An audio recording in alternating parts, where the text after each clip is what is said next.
on CAR's website currently. The forms are starting to be added to zip forms so that you have them available for yourselves.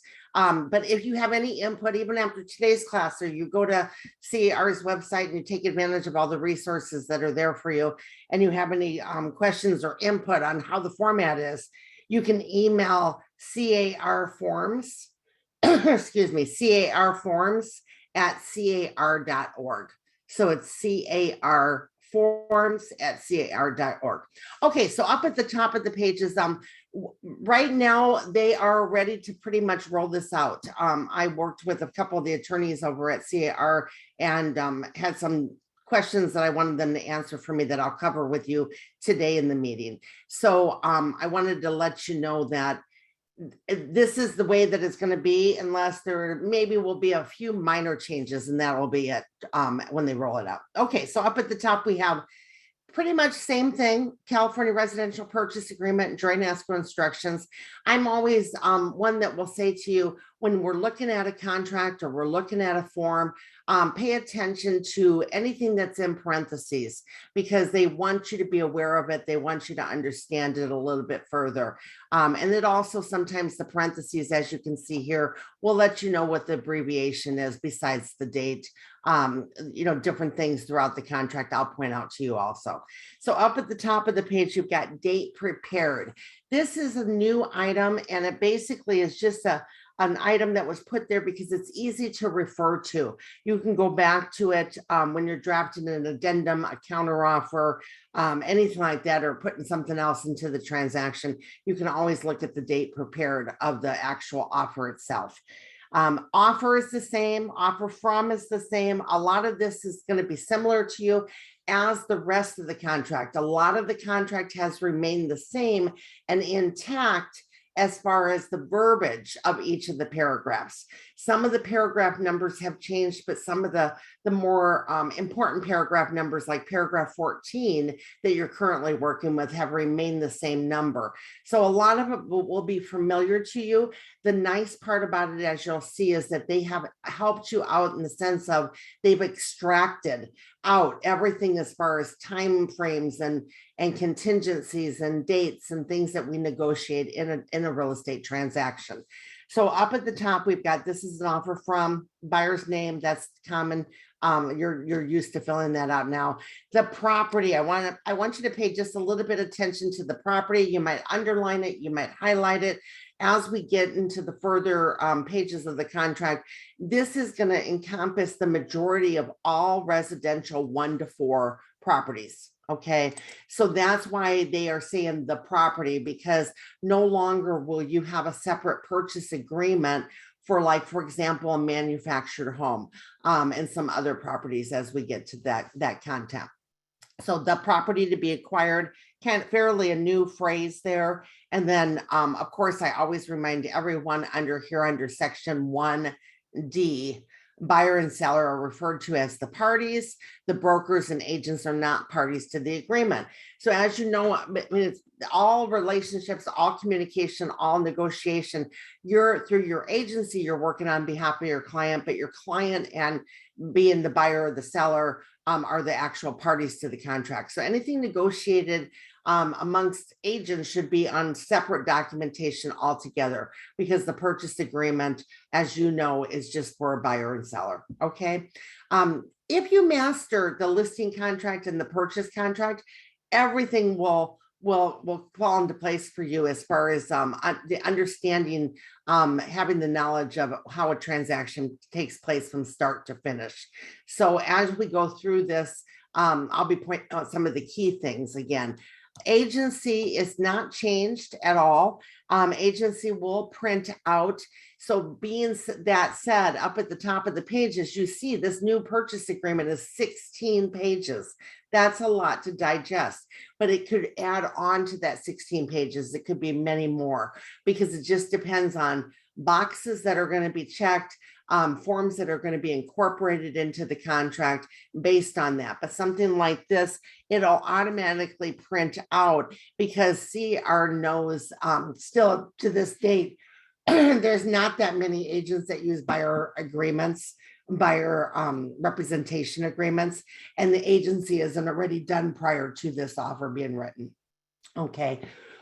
So they know listing contract will remain the same. You'll still have the agency, so they're going to have the agency printout in front of this contract too. Okay, so that you have that. Sorry, I hope I get rid of that frog in my throat. Confirmation is remain the same. So we've got confirmation. You're just confirming now because you've already given them the AD form, which is the agency disclosure. And now, like you are in your present purchase agreement that you're using, you're just making the confirmation of who's representing who with all the license numbers and the brokerage names and things like that. So that all is going to be familiar to you. None of that is different. The only thing I want you to keep in mind is even with the current agreement that you're using and this agreement, your last page of your purchase agreement now, and when we transfer over to this one, we'll have the box for brokers to fill out. And part of that box will stipulate that all parties, being the two agents, have looked at the agency and confirmed it here. If it's not confirmed here properly, maybe you receive it as the listing agent or you're writing it out as the buyer's agent. It's supposed to be complete upon execution by both of the parties, which would be the buyer and seller. So that means if it's not complete, then of course you're going to have to incorporate the AC form, which is the form that will look just like this paragraph 2B, the confirmation. Okay, so that has not changed at all. C just addresses that you could have more than one brokerage that represents, and it's telling you again in the parentheses, it's letting you know what form that would be that you would use. The majority of the forms are already up and in zip forms, but there's a few that are still not there. I did a while back, over the course of this last 3 months, I've done a couple different types of classes, and I did one that was a 3-day, very intense paragraph to paragraph, training on this. And it took us the 3 days and the 3 hours to thoroughly go through and see how everything's going to impact. But today we're kind of going through where are the changes? How is it going to affect you? You're going to be using, on a side note, you'll be using your existing agreement up until CAR says, hey, this is it. We're rolling it out. The existing agreement will play out all the way through any transaction that you already have. You'll close it out. But as you start new transactions, you'll be wanting to use only the new agreement moving forward. That's the newest standard of practice, and that's what you want to be within. Okay. Okay. So starting right here on the first page, I didn't skip D. Let's look at D. D just is your additional disclosure that you might represent. You're representing in your career more than one buyer, more than one seller. You have that form now. It prints out with your purchase agreement, so you're familiar with it, and that's why the check box is here, because of course they're going to incorporate that too. So already just at the very beginning, you've got your agency disclosure that's been incorporated into the agreement, and now this form also. Okay, so as you're going to see, there's going to be check marks already there for you, which means that it'll automatically print those forms out. Nothing will change as far as text addendum. If you type too much, it'll go on that text addendum form just like you're used to now also. Okay, but right here in paragraph 3 is your biggest change of the agreement. And paragraph 3 is a grid format. So how this is going to work is that we're going to go through paragraph 3, and I'm going to show you how to interpret it and how to read it. It will be read horizontally. So if you notice up here, it says terms of the purchase and allocation of costs. The items in this paragraph are contractual terms. Now, as we're going through the training, we'll talk about things like that of what's contractual, what's not contractual. Of course, listing contract is contractual, purchase agreement is contractual, counteroffers are contractual, addendums are contractual, but there's certain things in the life of a real estate transaction that are not. So you always want to realize a couple things. Is it on a contractual document? Then good. We know that we have secured whatever that offer, that promise is in place between the parties. And then the other thing is that is all the forms executed fully by all the parties? Okay, because right here it says parties are advised to read all 16 pages. Only thing I can suggest is that you give your clients ahead of time, and perhaps you're doing that now, but you give your clients ahead of time a sample version of this. Legally, you cannot give a client a blank copy. So that's why you'll notice that even in my sample that I've blown up for you so that you can see it a little bit clearer, it says sample across it. You can provide a client a filled out version, but you can't provide a blank copy. So if you give them a sample copy, they can still read all the paragraphs like we can today. And you can always say to them, whether they're your buyer or they're a seller, you can say, go through this. This is the document we're going to be using when we sell your home, when you buy a home, and I want you to become more familiar with it. It'll also save you time, because now with the contract being 16 pages, you can just imagine if they want to sit there and read through each and every paragraph with you, how time consuming that would be. That's what I call kind of preventative maintenance. You're keeping them in the loop of things. You're involving them so that they have a better feeling overall with the transaction. Okay, so paragraph 3, we've got terms of purchase and allocation of cost. The items in this paragraph are contractual terms. We've already discussed that. So we've got 3A is how you're looking at it. Whenever you're looking at a contract and you've got all the different items, down at the bottom of each page, it reflects when the last change was for the contract, how many pages it is, what page are you on? Well, you're on page 1 of 16. So if we were going to make a change or write a counteroffer or an amendment based on the current existing contract, we're going to reflect what page we're on, what paragraph, what item number, what are we making the change to the clarification. Counteroffers are simply for changes and clarifications, not to reinstate something that's agreed upon. As you can see with 16 pages, we're limited to just making those changes of those clarifications. Counteroffers are written before escrow opens, amendments are after escrow opens. So hopefully that helps you keep that in line. You'll never want to use a wrong form for the action that you want to take in your transaction. So you've got 3A. The first column is always going to reference the paragraph number. So they're always going to still reference throughout the content of the 16 pages. Here are all the paragraphs. Well, these paragraphs address these terms that we're going to talk about, but they've extracted for you. They've extracted out anything that can be put in this grid format that's easy to reference for your transaction, for working with your clients. So as you look at the first paragraph, it's A. Paragraph 5 is going to speak a little bit more about the term of A, which is purchase price. And then we've got terms and conditions, and this is where you're now going to be putting in your purchase price or the offering price that you make on the actual house or the home. Additional terms if it's all cash. That's the only place that you'll see purchase price and all cash to fill it out is right here. Okay.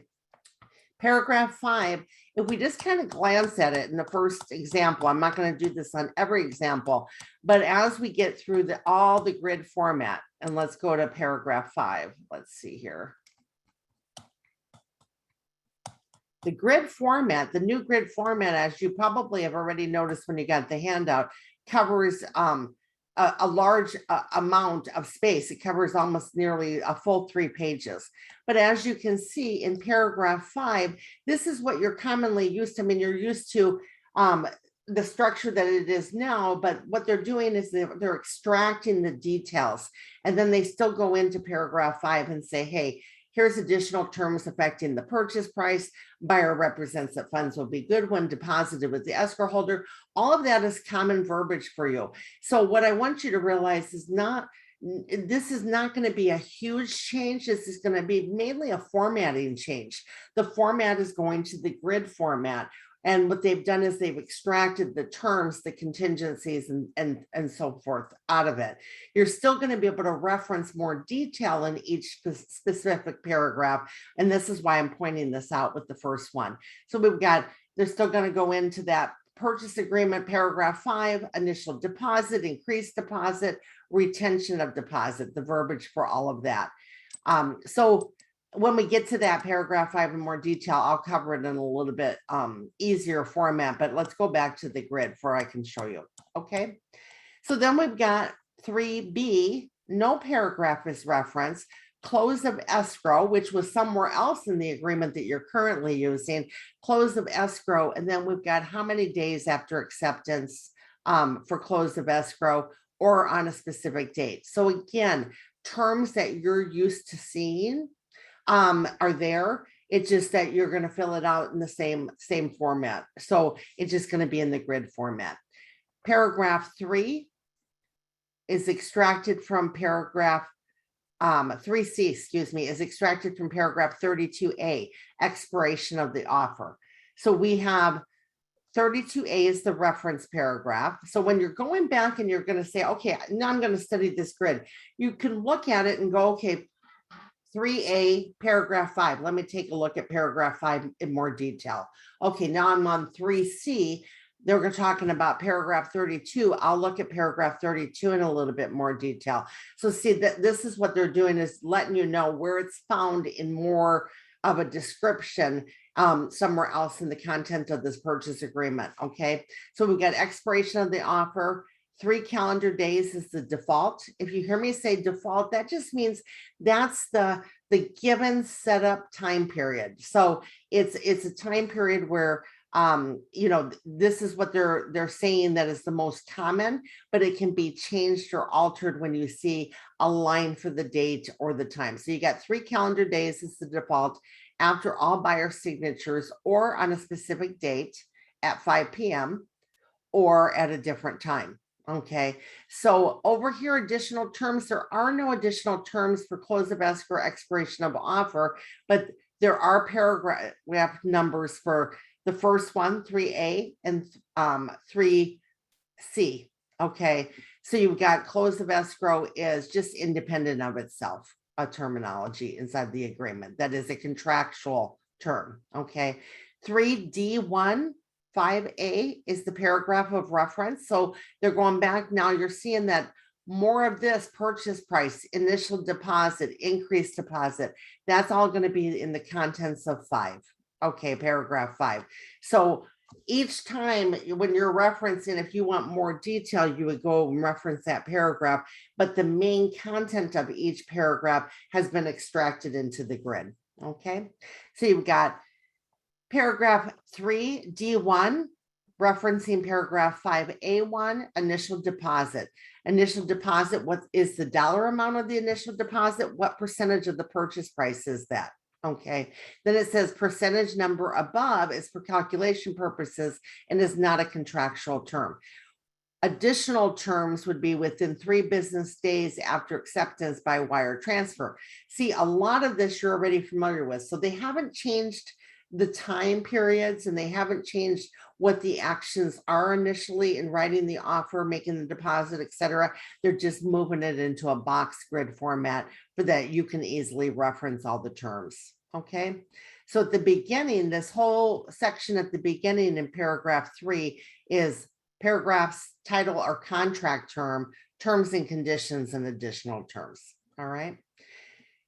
Increased deposit, if there's an increased deposit, just like you have that option now in your current agreement, it's here now.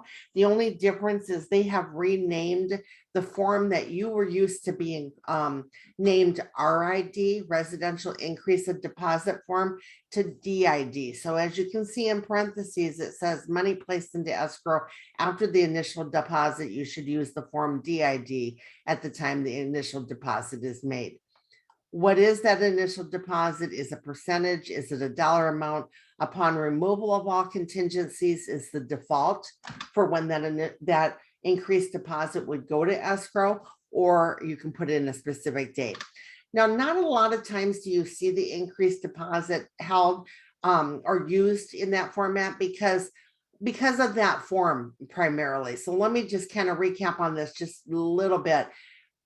The initial deposit ties in with what? Liquidated damages. So the initial deposit will tie in with liquidated damages. And if the buyer then defaults meaning they cancel the agreement and they have no good faith reason to cancel, they're not canceling within their time frame, they truly are in a default or a breach of the contract. Then the seller, through liquidated damages, if the paragraph is signed, even your current contract, if the paragraph is signed, the seller would probably be entitled to their deposit. Okay.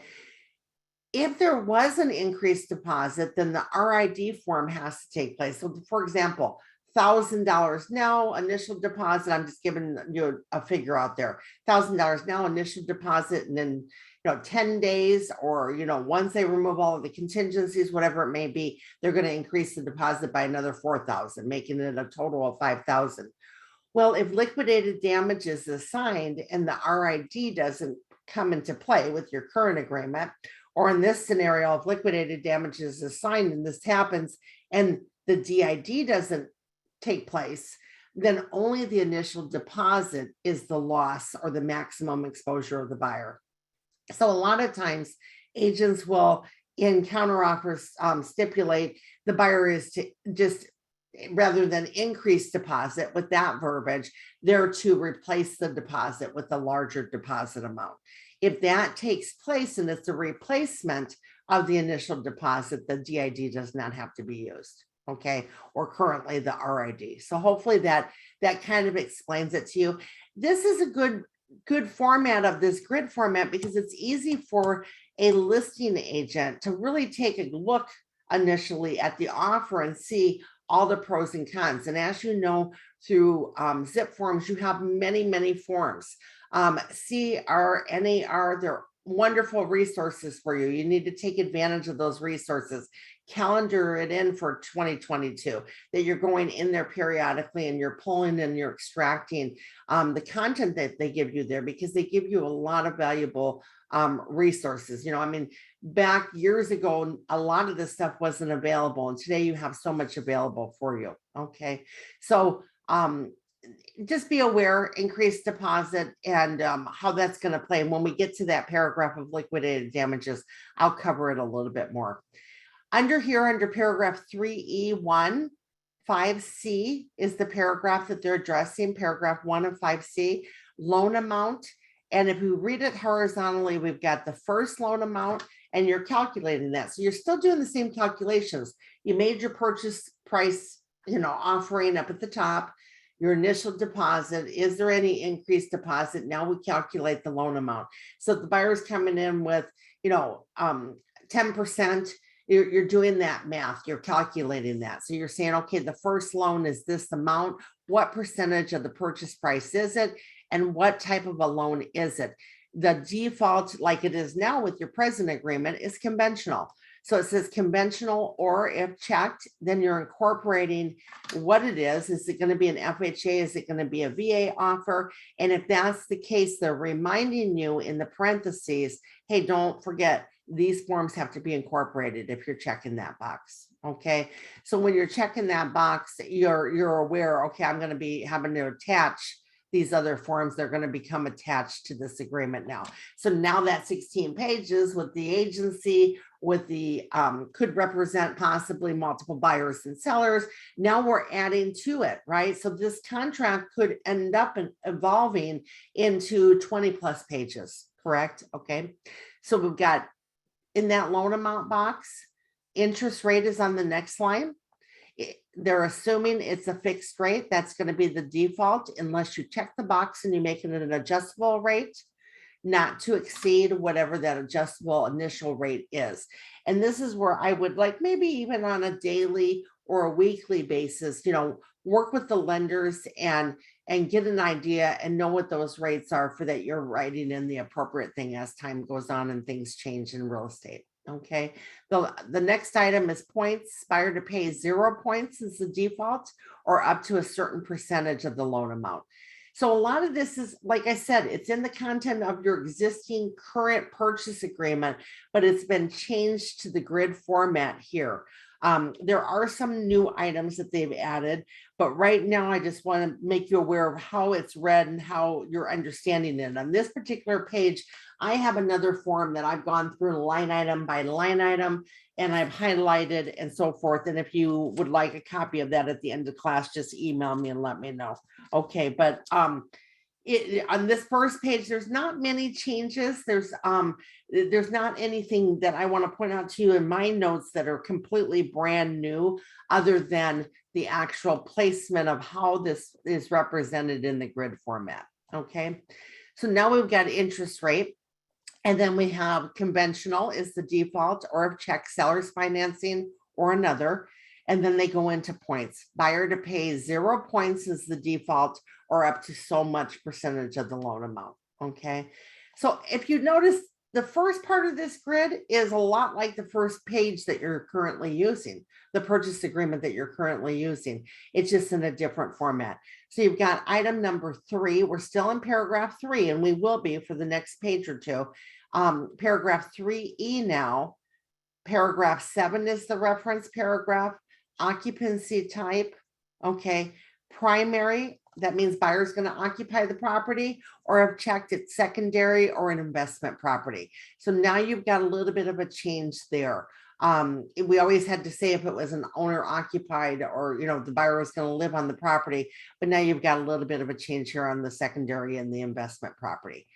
Item 3F, balance of down payment. So again, you're doing the math. You're saying, okay, original purchase price was 400,000. They're coming in with 10% down. The initial deposit was already 1% or up to 3% of that agreement. You're doing the math so that you know exactly what the balance of the down payment is for the buyer. As you know, with the current contract that you're using now, and even this contract, we're going to get to some verbiage, and I'll point it out when we get there, where it says obtaining the deposit, the down payment, and closing costs is not a contingent of this agreement. So what that means is that the buyer can't say, I can't buy the house anymore because I don't have the deposit, the down payment, or the closing costs. And as you know, on every single transaction that you do currently today, and your purchase agreement that you're using now, there is nothing in the contract that says, hey, buyer, be aware you have closing costs too. You're going to have escrow fees, title fees, lender fees. So that's why it's crucial to make sure that your buyer receives a buyer's cost sheet or an estimated statement, whether it be from the lender or yourself. I always say agents should at least be able to know how to do 4 things: figure out a payment, figure out taxes, be able to do a seller's net sheet when you're taking a listing or you're interviewing for that purpose, and a buyer's cost sheet. And the buyer's cost sheet is almost like a prerequisite of writing the offer, because obtaining the deposit, the down payment, and the closing costs is not a contingency. So we have to make sure that we've had that discussion, they understand. And by having that discussion and understanding, your buyer might say, well, I qualify for this dollar amount, but with the closing costs, the down payment, everything, then I'm short about $2,000, or I'm short this amount. You'll know, and you'll be able to work with the lender on that, because then you'll know exactly how you need to write the offer and what you need to request. Okay, so it's important that you know a little bit. You can't be a jack of all trades, because then you hear this, the saying, jack of all trades, master of none. But there's a few items of finance that you need to be able to do on your own, but not dependent on anybody else. Okay, and those are them: figuring out payment, taxes, cost sheet for a buyer, net sheet for a seller. Okay, so on this page, pretty much we've wrapped up this page, and then we're balancing out and we're making sure all the figures meet, and that the purchase price is the same purchase price that we put up above at the beginning. Okay, so right here we've got everything in this first paragraph that is basically the terms of the agreement. Okay, so we have that. Well, let's see. Let me go to, since we just got done with page 1, I'm going to go to questions and answers. You might be chatting on your own. Let's see. I'm not going to really look at the chat box. So if you're chatting amongst yourselves, great. You're saying hi to your friends and all that kind of stuff, and your associates. I'm going to go to the questions and answers though. Okay, for I can take a look at this and see if I have any. Do I have a copy of this contract filled out as an example? No. Roberta, though I'm not, your name sounds familiar, you probably have come to quite a few of my classes. I generally do teach it that way, but I didn't want to in this because I wanted to show you exactly, because it's a condensed version, this 3 hours is not the the one that we did that was like very thorough on each and every paragraph and explaining each and every paragraph. I will eventually, probably in 2022, as I'm doing more classes on this, have that, but I do have a copy of my copy version that I'll show you really quick. My copy version is, let me move this question and answer box over and close this.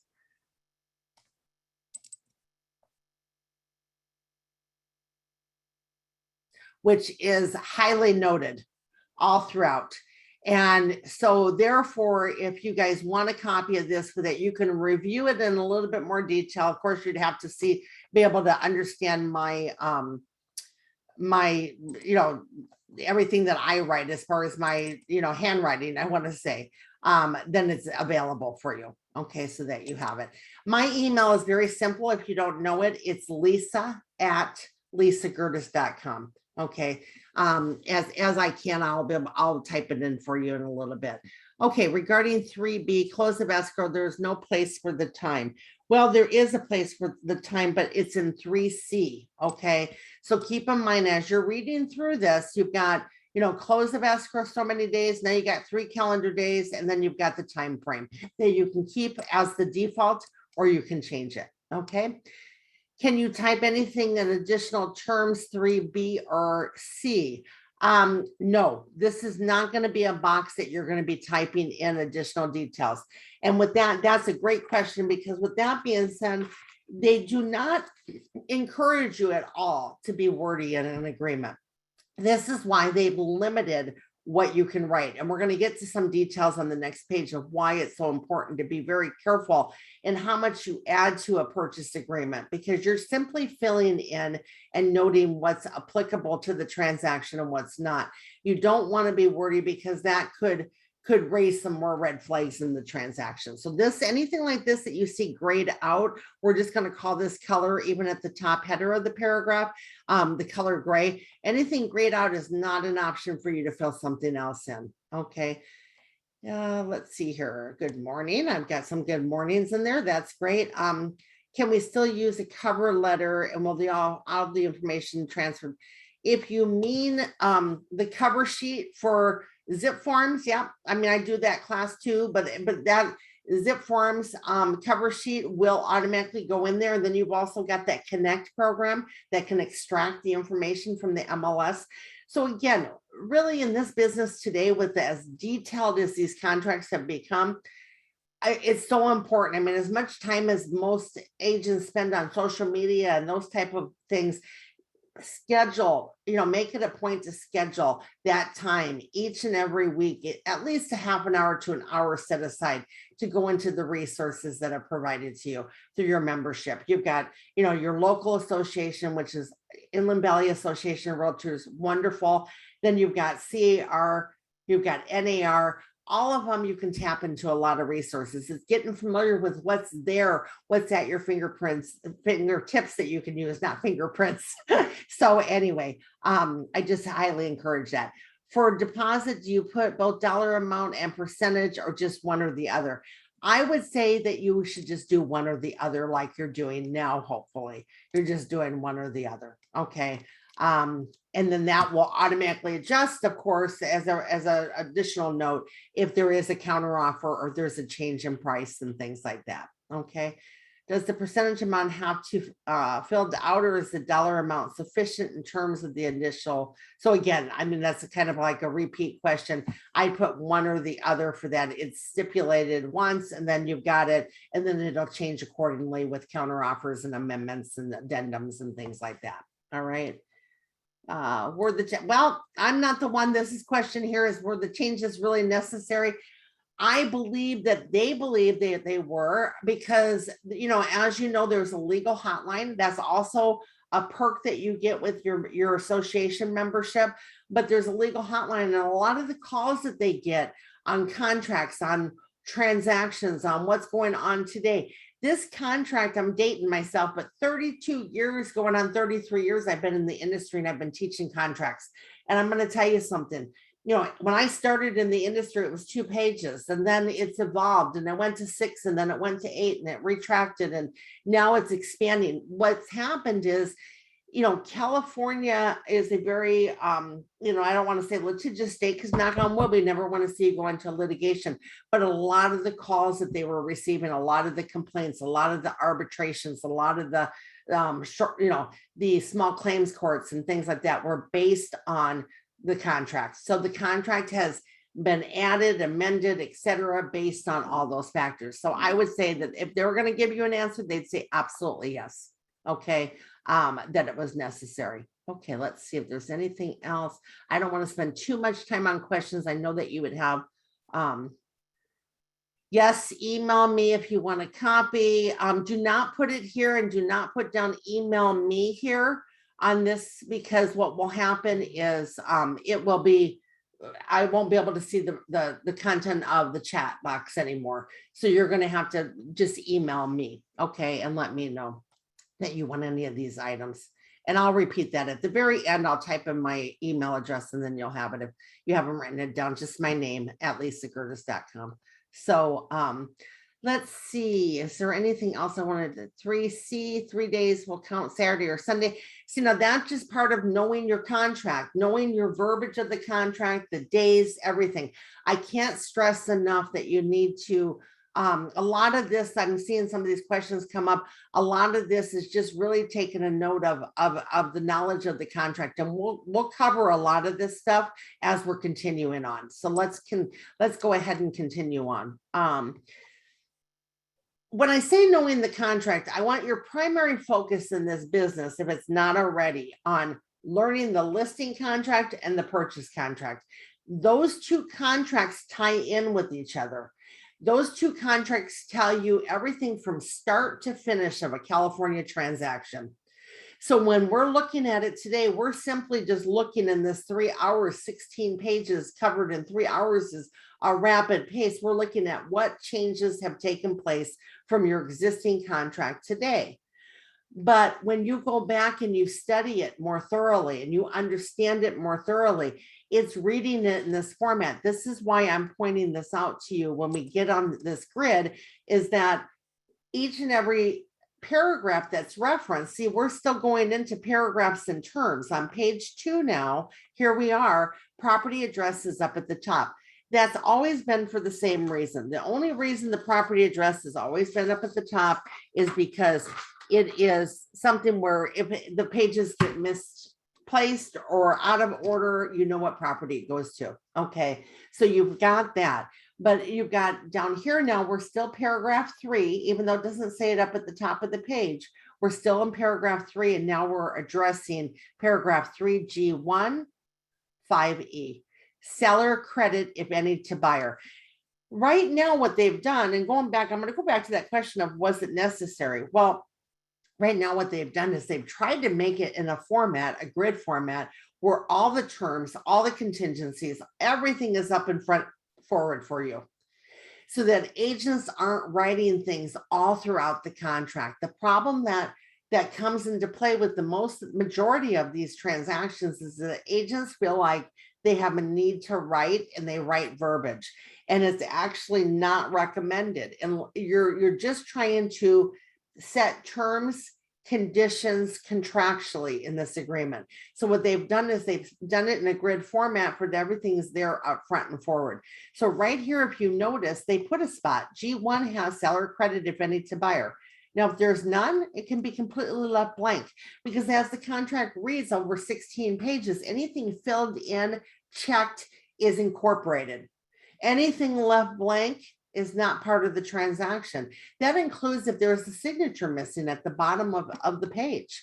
You know, when you're looking at, you know, the bottom of your page, and you've got, you know, buyer and seller has to sign, you know, down at the bottom, if one is signed and the other is not, then you're not in an agreement, a meeting of the minds. You are still in negotiation. Okay, so those items, just like what we spoke about at the beginning with agency confirmation, we represent the buyer or the seller, we had them fill out the agency disclosure form, but now we're confirming that. We're saying, okay, we know who the listing agent is. We know who the buyer's agent is. And so we're confirming that relationship in the confirmation of agency. So if that's not filled out properly by the buyer's agent that's writing the offer, then the seller's agent has to address it.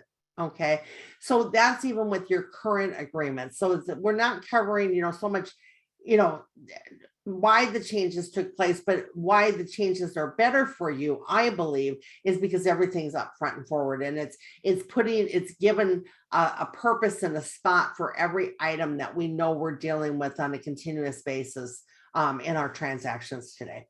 So right here would be the spot. If you're going to request, you're writing the offer, because that's pretty much the shoes we're in today in this class. We're writing the offer. So therefore, we're going to assume we're the buyer's agent, right? We're the buyer's agent. We're writing the offer today. But the seller's agent, when they're receiving the offer and they're looking at the offer, they have to know where everything is and how to find everything and how to address everything. And in your zip forms, even if you spend that time going in and tapping into your resources, you have forms that you can use. You have like a counteroffer, multiple counteroffer form that you can use if you're getting multiple offers, and you can weigh out I want to say whether the offer is good or bad, or one offer is better than the other when you're presenting it to the seller. And you also have an individual form that you could use for that purpose too. Okay, so it's knowing how to interpret it, and by it being brought all up front and forward, it's going to be a lot easier for you to do. So right here would be the only place you wouldn't put it under section G2, additional financing terms, seller to credit buyer 2% closing costs, seller to pay X amount of dollars. You wouldn't put it there because now there's an appropriate place for it. Okay. Can an agent still do it? Yeah, but it would be a red flag immediately. If I receive an offer and an agent puts the credit here, it's immediately going to tell me the agent doesn't really have knowledge over the contract. Okay, so how you fill out your offer is very important too. You always want to remember, like today's class, I've got this projected on my desktop and I've increased it by size almost 200%. Okay, so when we're looking at it, if something was to be a dispute, they're going to do the same. They're going to blow it up. So you always want to make sure that it's accurate, it's complete, and it's understandable, and things are in the appropriate areas. Okay, so up here you've got paragraph 3, we're still working on from page 1. G1, 5E is the paragraph that they reference. If there's a credit being asked for, it's here. It's either a dollar amount or a percentage of the purchase price. And again, this could be, it says percentage number above is for calculation purposes and is not a contractual term. So it's not going to be set in stone, is what they're saying, because it could change. Maybe our offer today is 400,000 and the seller counters back 410. Then that's going to adjust accordingly. Okay, now we've got seller credit to be applied to closing costs. That's the default. That means that's what's going to happen unless the box is checked, unless something else is asked to be paid for rather than applied towards closing costs. So they know most commonly the default is going to be credit towards closing costs. All right. Now G is for additional financing terms. What could those be? Well, they could be things like, maybe your buyer's a first-time buyer and they're pulling money out of their 401k. And so it's going to be subject to a successful withdrawal of their 401k money, successful gift from their parents, anything out of the norm that's not addressed here in the grid box, that would be a place for it. But 3G1 up above is the only place that you should be putting if you're asking for costs to be paid. All right. Now, I'm looking at my notes and all of these have just been moved to the grid. So you've got paragraph 5. They're still referencing paragraph 5, which will cover quite a bit about the financing, verification of all cash. So on that first spot on the beginning of the grid where it said purchase price and there was a box for all cash, well, that is being stipulated here too. And now you've got automatically, they're assuming you're not checking that you're attaching it to the offer like you are currently on these 3 items that we're going to address. The default is they are attached to the offer. So they're saying if it is an all cash offer, the contract buyer's promise in this contract is they're attaching it to the offer, or you're checking within 3 days. Verification of down payment attached to the offer, or you're checking within 3 days. Verification of loan application, same thing. Again, stronger or weaker. When we receive them as a listing agent, it's a different matter, right? We're looking at it, the listing agent, hopefully very knowledgeable of their contracts, their forms, they understand what's going on. And when they're receiving it, they're looking at the grid now with the new contract, just like you're doing with the existing contract. And you're looking for weaknesses or things in that contract where maybe you need to address in a counteroffer to solidify them, especially in the market we're in today. For example, if we're in a market with multiple offers, let me give you a scenario, and I'm the listing agent and I received 10 offers on the property and I'm going through the offers with the seller. I could, if an offer was written poorly and the offer reflects that maybe the agent doesn't understand the contract or understand what they're doing, I could simply just say, we're not going to even address that offer. We've got enough offers that are strong that we're only going to address these. So see, it's so important to understand listing contract, purchase contract, and master those two contracts. Don't worry so much about all the other details of the transactions. They will fall in place because you have to do those steps in order to complete the transaction.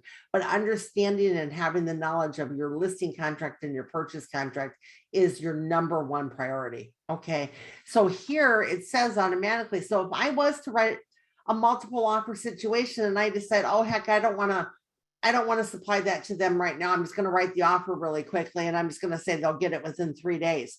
It could be detrimental to my buyers receiving an approval or a counter offer or anything like that. So you've always got to think to yourself, and even when they ask you questions and the buyer says, hey, Lisa, what do you think? What should I write the offer for? What should I do here? It depends on how bad they want the house. Okay, so they have to look at it. They have to look at all factors. If the property's been sitting on the market for 200 and some days, you get my idea. You can probably negotiate a lot, but the property's been on the market for a few days and there's multiple offers. You want to present a strong offer with everything included in that offer when you first send it over. Okay, so that's going to be very important for you to understand. So on this, not much has changed. They just again have extracted it. Item I in this gray box has been intentionally left blank. The only reason for that is because I can also look like a number one. So they just decided rather than have any confusion whatsoever, they were just going to leave that section I completely out of the contract. So it's intentionally left blank. Then you have item J, 3J. We're still in paragraph 3. I'm going to reinstate that. Paragraph 16, it's been extracted out of, and this is final verification of conditions. So as you know, a lot of us, we nickname it the walkthrough because it is technically the walkthrough. And back, in history, what happened was the walkthrough used to be a contingency up until about the early 1990s. And then they removed it as a contingency and said, okay, it's just going to be like a courtesy. You go back, make sure the property is in the same condition that it was at the beginning of the transaction and all repairs have been done and all that kind of stuff that's been negotiated. So now you have it here. It's been extracted from paragraph 16. 16 will get provided. Again, each of these paragraphs will provide a little more detail, verbiage, reading wise, but the main content of what you need to know for negotiations is here. So we've got final verification of condition, 5 days, just like your existing contract that you have right now, or you're filling it in for more days prior to close of escrow. Because the verbiage is days, and we're going to get to that paragraph where it'll say these are the terms and this is what the terms mean as far as words and timing and things like that. Because it's days, it's calendar days. So I always recommend, as an additional note, I recommend that you always increase that 5 days to at minimum 7. Because if there is something at that final verification or that walkthrough that needs to be discussed, negotiated, money is held, repairs are not complete, you've got a little bit more time. Days go by really fast if we're in a calendar week where it's a holiday or something for that example. So up to you, you can leave the default or you can increase it. I don't think it's going to affect the negotiation of the transaction because it's just a matter of when you're finalizing the transaction and completing that courtesy of the final walkthrough. K is assignment request. It's extracted from paragraph 23 is reflected here. And what that is that any buyer, when they buy the property, they have the same contingency period, and it's showing you here 17 days. They have that contingency period to do a lot of things as a buyer, but one of them is they could assign it. They could assign it. I could buy the property, write the offer, get the offer accepted, and assign this transaction to my trust, or assign this to another person, but seller has to approve. And when we get to that assignment paragraph, we'll take a little bit closer look at it, for that you can see what the verbiage is and what's said there. Okay, so this is all, if you remember, additional terms. We've got paragraph numbers, title or term of the contract, terms and conditions here, and any additional terms. If you see a gray box, no, you're not completing anything else here. They're just saying there are no additional terms, so they've grayed it out. Okay, I has been left intentionally blank, and now we are approaching L. L is every contingency of the real estate transaction in California. Okay, so what we're really paying attention to this, how has it changed? Not really changed much, with the exception of we're used to now with our given contract that we're using right now that's in full force and effect. We're used to 21 days for the loan. If you notice here, time to remove contingencies are all back to 17 days. Okay, so it's 17 days, negotiable. Of course, everything in real estate is negotiable as long as it's in writing, right? So we've got the first line item is 3L1. The paragraph of reference is 8. If you notice, even at the top, they know that this entire section of L is reflective of paragraph 8. Okay, so we've got paragraph 8A, loans 17 days after acceptance. So this is back from 21. Okay, or there's no loan contingency. Okay, and we're going to spend a little bit more time on this section right here, L1 and L2. So we got L2. L2 is also paragraph 8B to be specific. Appraisal contingency based upon appraisal value at minimum purchase price. Okay, now let's just hold there for a second. Then we've got time to remove it is still 17 days, because as you can see, everything for the buyer is 17 days unless it's been changed. No appraisal contingency box. Okay, so right here on this right-hand column, you've got contingency removed. That's the category. So you've got contingencies, time to remove the contingencies, and contingency removed. So right here, you have no loan contingency. There's a box if the buyer doesn't need a loan contingency, but they better be very sure they don't need the loan contingency, right? As you are now before you're removing loans. No appraisal contingency, same thing. Now, what I want to address here is, I don't know how many of you are right now taking advantage of all the items that are available to you through CAR and through all your associations, et cetera. But there are quick guides at the California Association of Realtors website. And I placed a call because I had some questions in my 3-day, class that I did on the contract. And we were like, discussing contingencies and the appraisal and all that stuff. And I placed a call to the legal hotline, and I talked to an attorney over there. And he said, actually, Lisa, there's been a lot of problems with today's market with appraisals and contingencies being removed early, or overbidding, or buyers saying more so, I'm writing the offer today for $400,000. I'm willing to pay, $10,000 over the appraised value, et cetera. Well, a lot of it was being done incorrectly. Okay. And they've had a lot of calls regarding that. So I'm going to open this up because I'm going to just kind of read it to you for that you have a better understanding. But I spoke to Robert Bloom, and he's a CAR attorney. And he said, the appraisal can be lowered from the acceptance price or removed. Okay. It's one or the other. Again, going back to, can we write this in? Can we fill this in? Be very careful of how much verbiage you put into a contract, because when you put too much verbiage or verbiage in the wrong way, it can become unenforceable. Okay. So this I'm going to read to you because this is verbatim our discussion. Okay. The way that many of the buyer's agents are writing the verbiage is incorrect and could present many problems, including the clause to become unenforceable. Listing agents especially need to proceed with caution on accepting the wrong verbiage on offers. Ask the buyer's agent to either rewrite the offer correctly or counter the language out completely. The language regarding the appraisal is entirely deleted. Okay. If in reference to the new RPA contract, one would either check the box in paragraph 3L2, and we're going to go back to that paragraph, and write the amount that the buyer is willing to lower the appraisal to, or remove the appraisal with the contingency removal. If they remove the appraisal on the contingency removal form, it's removed. Therefore, at that time, the buyer cannot, based on any appraisal amount, cancel. Okay. They also can't cancel. They can no longer get the loan. So let's go back to that. Let me close. Maybe I'll close it out because I don't want to have too many windows open. Current tab. And then here's the quick guide that again, any of these items I'm showing you, I'm happy to send them to you at the end of the class. So then we've got that one I'm going to close out that's available. And there's a lot of quick guides that you can quickly reference, and it will explain to you, things that come up commonly, in the phone calls that are being made to the legal hotline.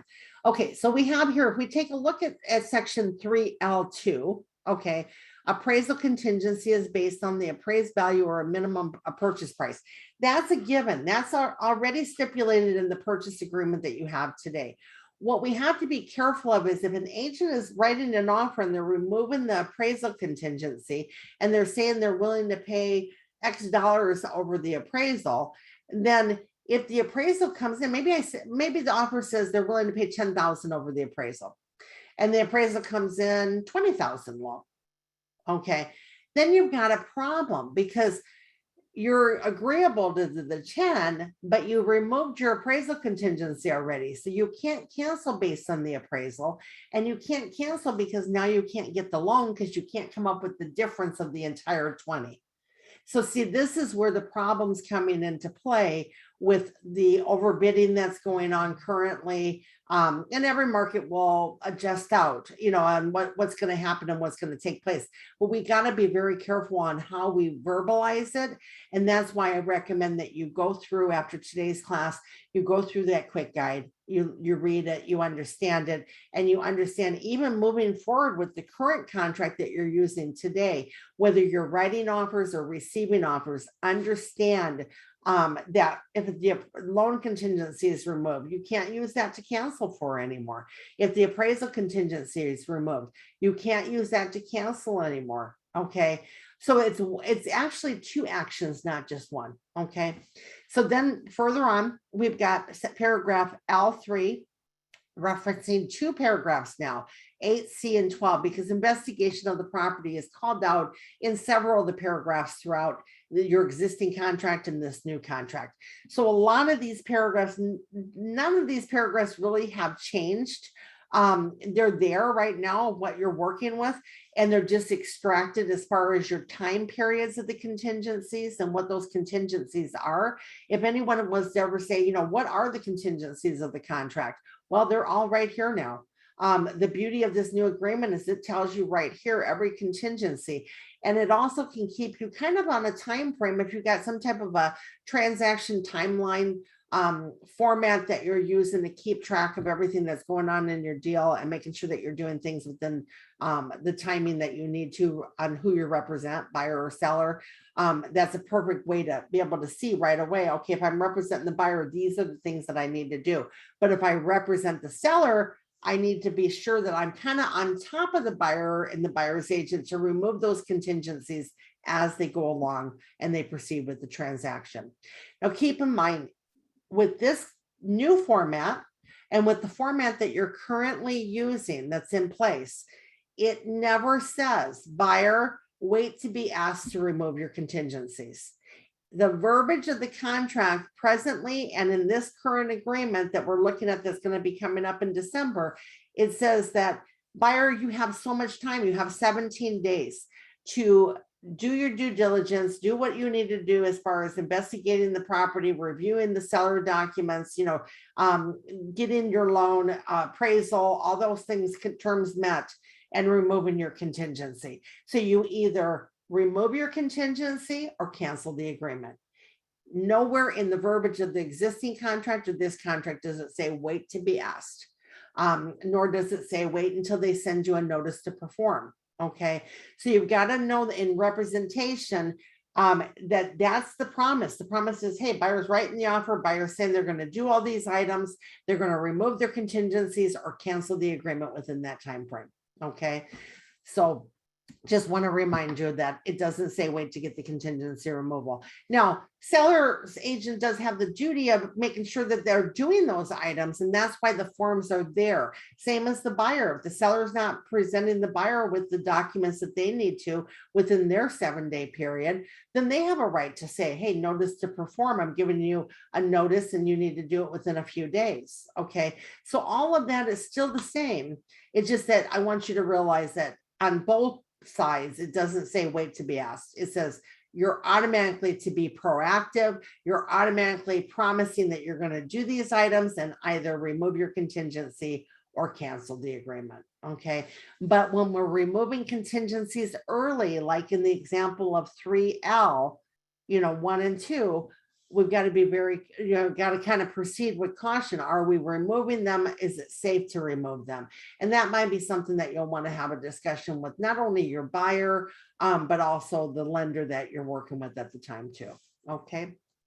So we've got investigation of the property within 17 days, informational access to the property. Okay. Buyer's right to access the property for informational purposes only is not a contingency and does not create an additional cancellation right.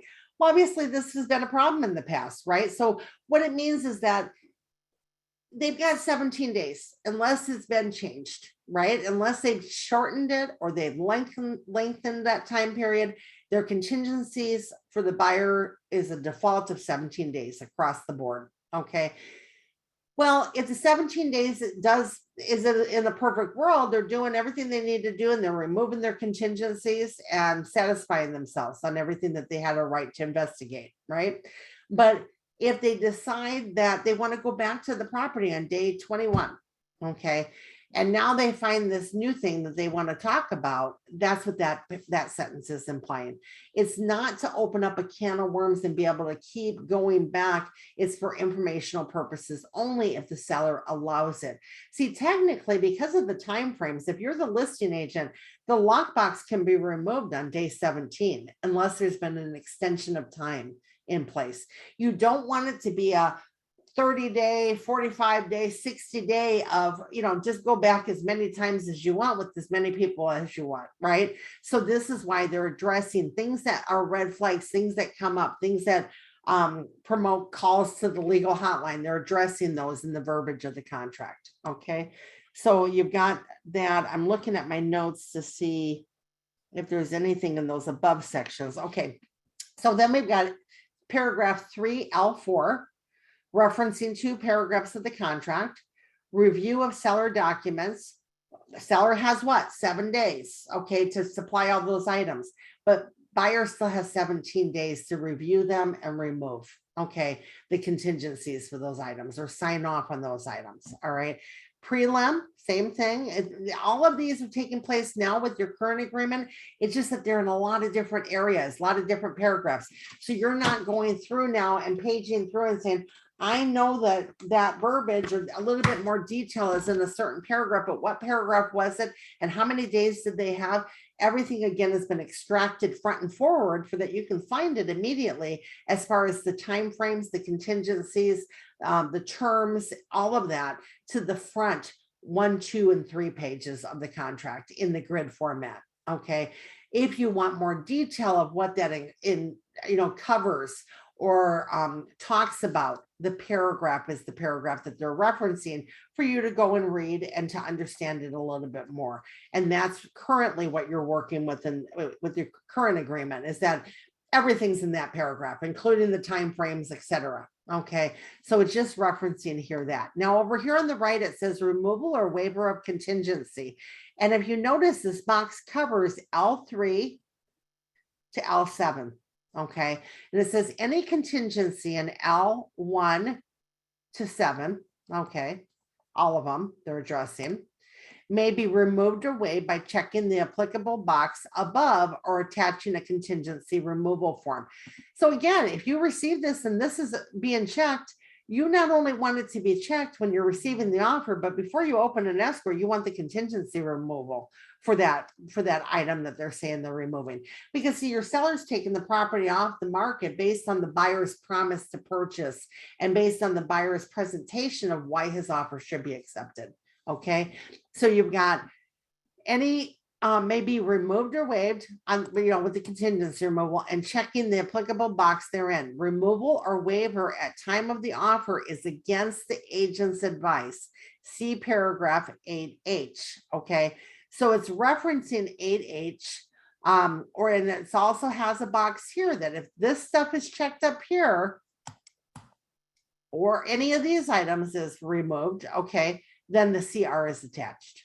All right. So that's how it's read. It's read horizontally. It's telling you what the paragraph is that covers it in a little bit more detail, what the contingency is, the time period to remove your contingencies, and have you removed any. And if you have, you need to attach that. If you're doing a contingency removal, for example, maybe there's 20 offers on the property and I want my buyer's offer to stand out. They understand it. They want it to stand out. They want to remove as many contingencies so that I can present the offer and say, look, they've removed these contingencies already. So that makes it a more solid transaction. Your seller doesn't have to worry. We've already provided you with proof of funds, with this, that. See, this is how an offer can become stronger or weaker. And because this contract is used all throughout California, there's different practices in different areas. There's different commonalities, different, what I want to say, habits for handling the transactions based on the location or the locality. All right. Now, item L3L8, referencing paragraph 8J, sale of buyer's property. It is just like the current agreement you have now. It is not a contingency of the buyer selling their home unless they check the box and incorporate the COP. And again, any of these boxes that are being checked now on the new format, just like the old format that you're working on currently, will automatically incorporate that document. So you can see now how this 16 pages can continue to grow. So when you're sending over an actual transaction offer, it could be more. It could be 20, it could be 25 pages, depending on how many items you're incorporating, okay, by checking the box. Okay, I'm going to finish this page and then I'll take a glance at your questions. Okay, I see them coming up at the top of the screen. I'm not ignoring you. I just want to finish the page due to the fact that we only have so much time to cover all of it. So we've got possession now is section M. We're still in paragraph 3. Now it's 3M. So we've got section 3M1. No reference paragraph here. It's just talking about possession, which has been extracted from where? Almost the back end of your contract that you're using today. Okay. So we're also right up front and forward, we're talking about possession, and it's a separate paragraph M all by itself. Okay. Just like the contingencies and the time periods for the buyers, all that 17 days was in one spot. Okay. So now we've got possession upon notice of recordation, or if you check the box 6 p.m., or if you fill in a different time, or you fill in a different AM or PM, okay, on the date specified, as applicable on 3M2, okay, and 3M2 is right below, or attached, tenants to occupy the property addendum. Okay, that's what that form is. It's a I'll give you the exact term, tenant occupied property addendum. It is not in zip forms yet, so I can't show it to you and you won't be able to take a look at it, but it should be there soon before they roll out the contract. Okay, so we've got time possession. It's just like what you're seeing now, but it's in a different part of your agreement. M2 is referencing paragraph 7.3 now. And we've got seller occupied or vacant units. When is possession going to be taking place for that? Okay, so you've got additional terms has been grayed out here. Here it's giving you a little bit more detail instead of having to read the paragraph and extract the information from the paragraph. It's saying right here, which of these, if the seller is going to stay on the property for a certain amount of time. Okay, that's how it's addressing this. For example, if I list a home, I put it on the MLS and I'm saying, okay, possession is going to be, it's vacant. So possession can be upon notice of the recordation of the deed. Okay, whatever time it is, or at a certain time, you know, maybe we say 6 p.m., but if we get notification that the buyer now has title to the property at 2 o'clock in the afternoon, sure, you can give the keys ahead of time. Okay, as long as you know there's a confirmation of the recording. Now we've got that as far as possession, and then when's possession going to take place? If there's a tenant occupying the property, well, we're using that form. See down here in 3M, it's referencing paragraph 4, tenant occupied units. This is primarily what you're going to work with more commonly, and that's going to be seller occupied offers and transactions. So right here it says, if you check the box for fewer than 29 days, so it could be close of escrow plus 2 days, close of escrow plus 3 days for occupancy, then the SIP is going to automatically attach for 29 or fewer days. If you check the box for more than 30 days, the RLAS is going to attach. Okay, so that it's going to be a little bit more of what you have now in your current agreement. It's addressing, it's reminding you, the verbiage of the current agreement has it there, but it's, you know, really reading. I mean, I can't encourage you enough when you're studying a document or you're trying to learn the listing contract and the purchase contract, read each and every paragraph. And if each and every paragraph references a different paragraph, read it. It'll all fall into place and it'll make better sense for you because now you're reading it in the format that you should. There is no perfect world out there and no perfect contract where everything is going to be flowing exactly like the transaction flows. That's why we are dependent on not only knowing our time frames and our time periods, but having something that you're using to stay in track of what your client's duties are, you know, what their promises were. Are they removing contingencies? Are they providing the documentation, et cetera? Because you're through your agency, you're helping them facilitate their transaction. So here it gives you a little bit more detail. It tells you if you check that box, you're going to have this. If you check this box. So therefore, if you see a form prints out and it's the wrong form, then it's probably because you checked the wrong box. Okay, so just be very thorough on that. Item 3M3 for tenant occupied units. We already covered that and what the form is, okay, and what the possession is going to be. So it could be negotiated a little bit differently. Now, what we can do, and this is one of those things where this purchase agreement is a contractual document, your multiple listing is not. So what that means is I might take a listing today and I might, under the agent comments, put things like possession to be close of escrow plus 3 days. Seller is going to remove the following items from the property, et cetera. I can list it there. I can list it on my TDS. I can list it on my flyers, but what's going to happen is it's not contractual in those areas. I have to make sure that it's contractually stipulated in my offer that's accepted or a counter offer that's accepted. Okay, and we'll get to that as we come along. But remember what items are. You can't go back and say, well, I told you on the flyer that they weren't going to leave the pool equipment. Well, if the pool equipment wasn't excluded on the contract, the pool equipment's going to come with the sale. Okay, so we have to, I mean, it's mandatory, and especially with it going to 16 pages for you to understand the contents of the actual offer. Okay.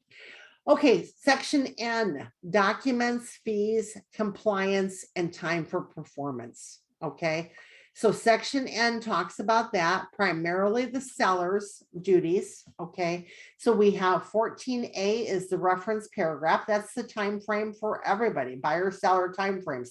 14 has not changed. Paragraph 14 has stayed the same.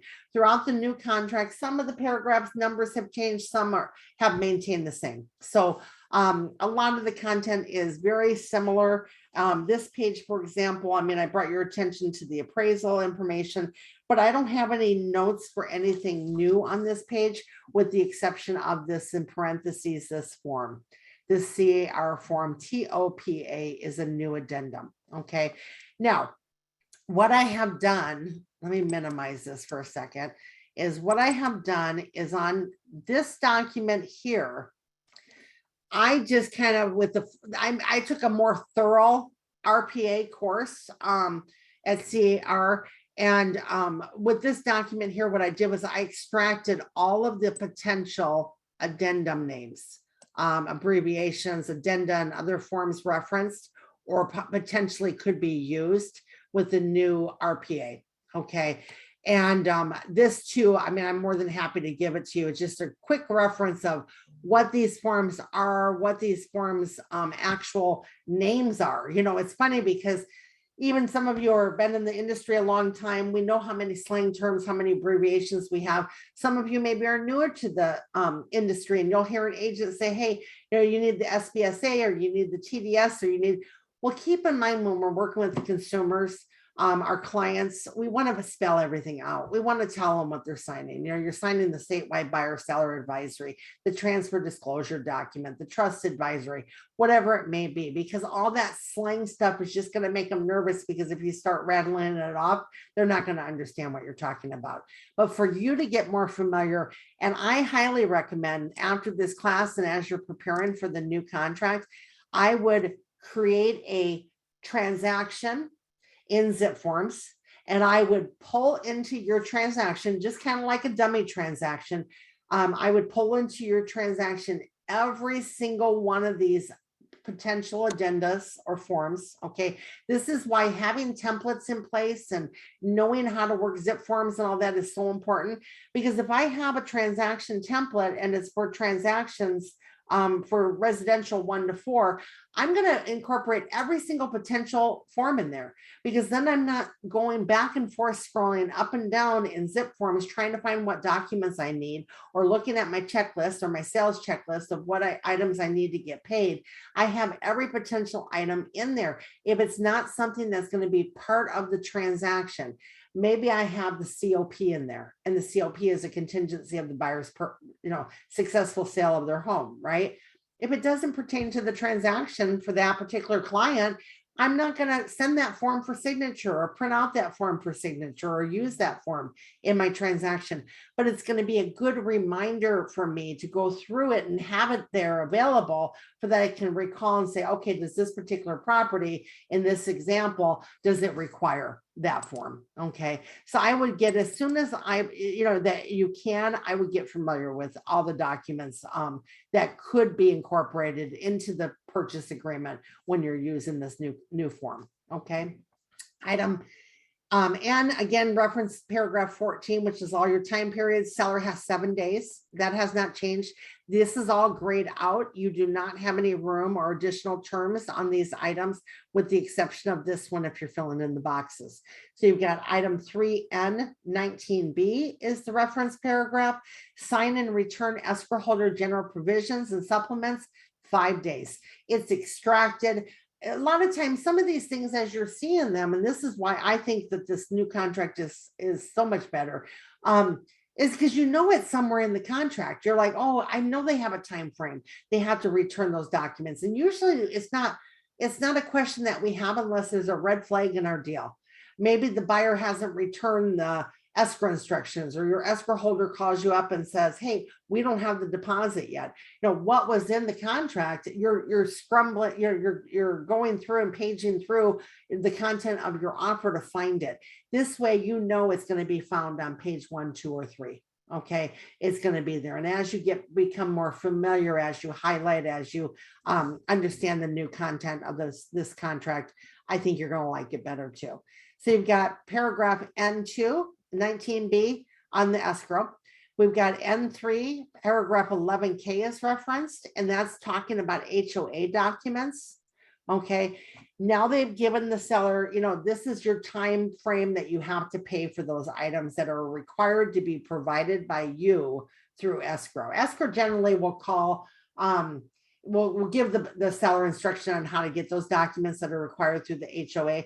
And a lot of the HOAs now have where the seller can go right online and order, and then they go to escrow, but somebody's got to pay for those up front.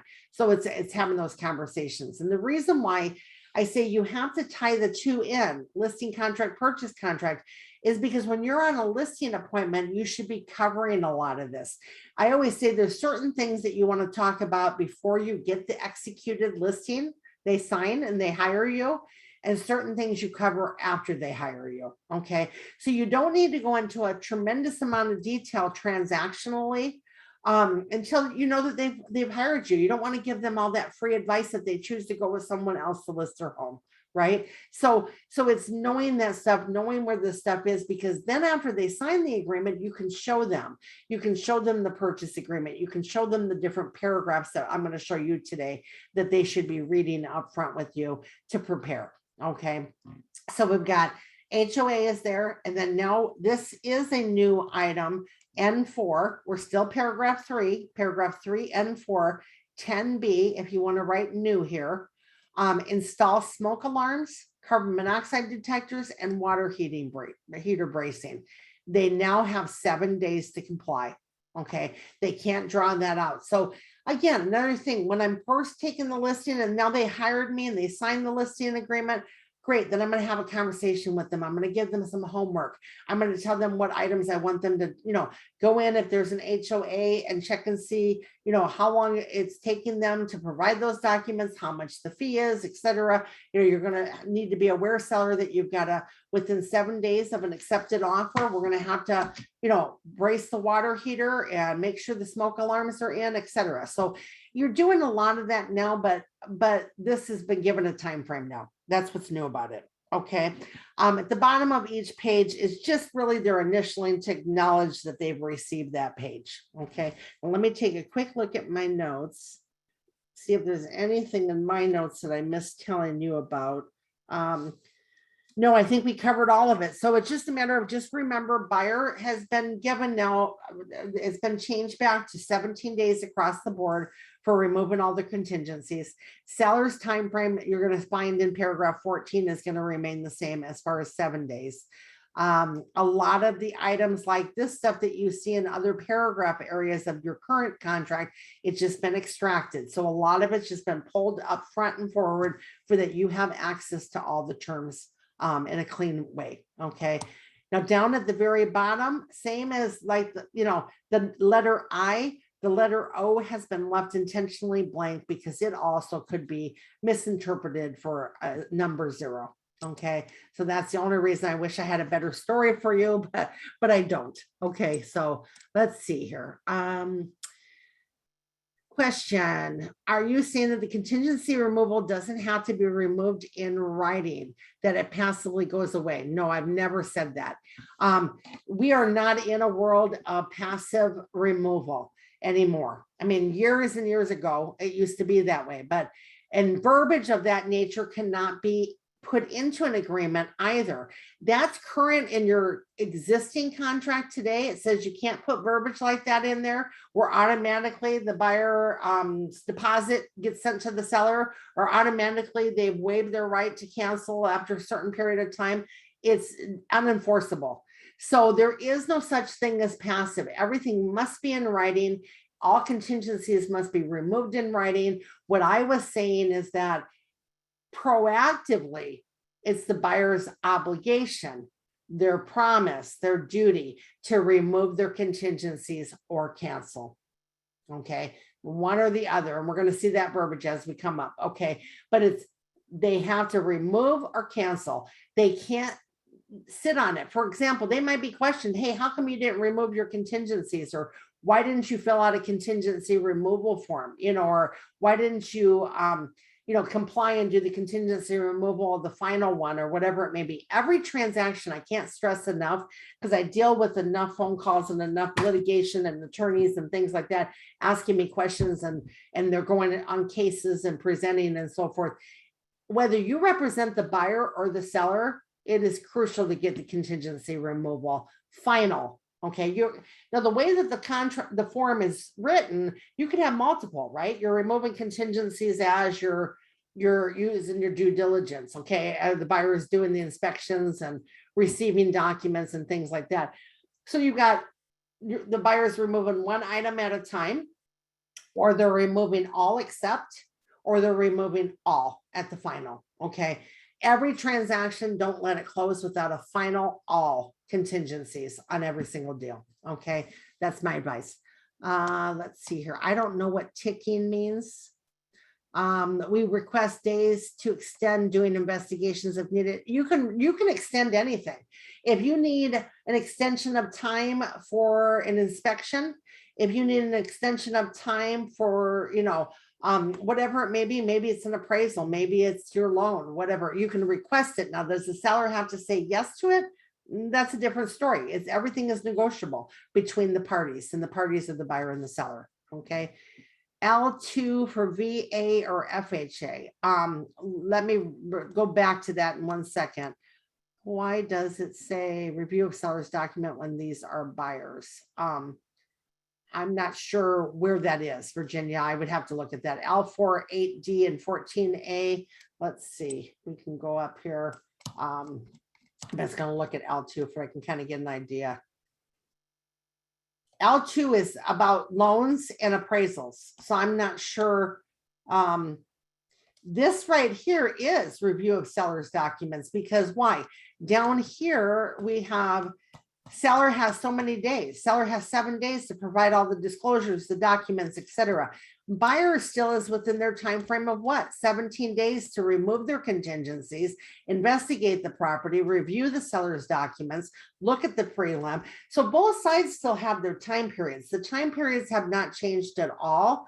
The only thing that has changed is the loan is no longer 21 days. Okay. Everything must be removed in writing on a contingency removal form, even as early as writing the offer. I'm writing the offer. I know my buyer is going to get the loan. I'm going to remove the appraisal and the loan contingency. Buyer will make up the difference up to whatever amount. If they remove it, then the contingencies are already removed. Okay, they're moving forward.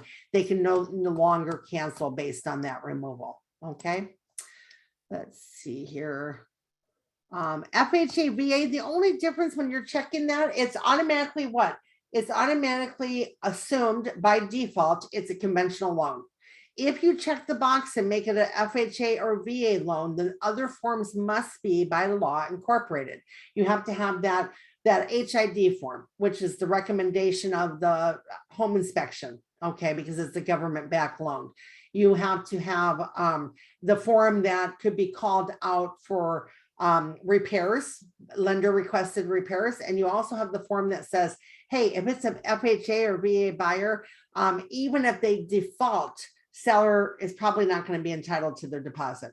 Okay, so none of those have changed. Again, this is not, one of those classes to teach you what each paragraph means. I did that in that previous class, and it was recorded. 3 days, 3 hours we spent dissecting this entire agreement and understanding each and every paragraph. This is basically for showing you, pointing out what the changes are to the contract. Okay, so if you have more detailed questions, I'm happy to receive them by email, but I don't want to spend a lot of everybody else's time on it. If it's more of a, what does this mean and how does this work? Okay, can you say close of escrow +3? Yes, I mean, let's take a look at that right now. We've got possession is either upon notice of the recordation, we got confirmation from title, it's been recorded, possession, or close of escrow plus 1 day, 2 days, 3 days. Can you see my little hand? Okay, 1 day, 2 days, 3 days, and that form will be incorporated based on what box you check. All right, let's see. If you're emailing me to send you something, just email me to do that. Don't put it here because I won't go back to this chat box. Let's see here.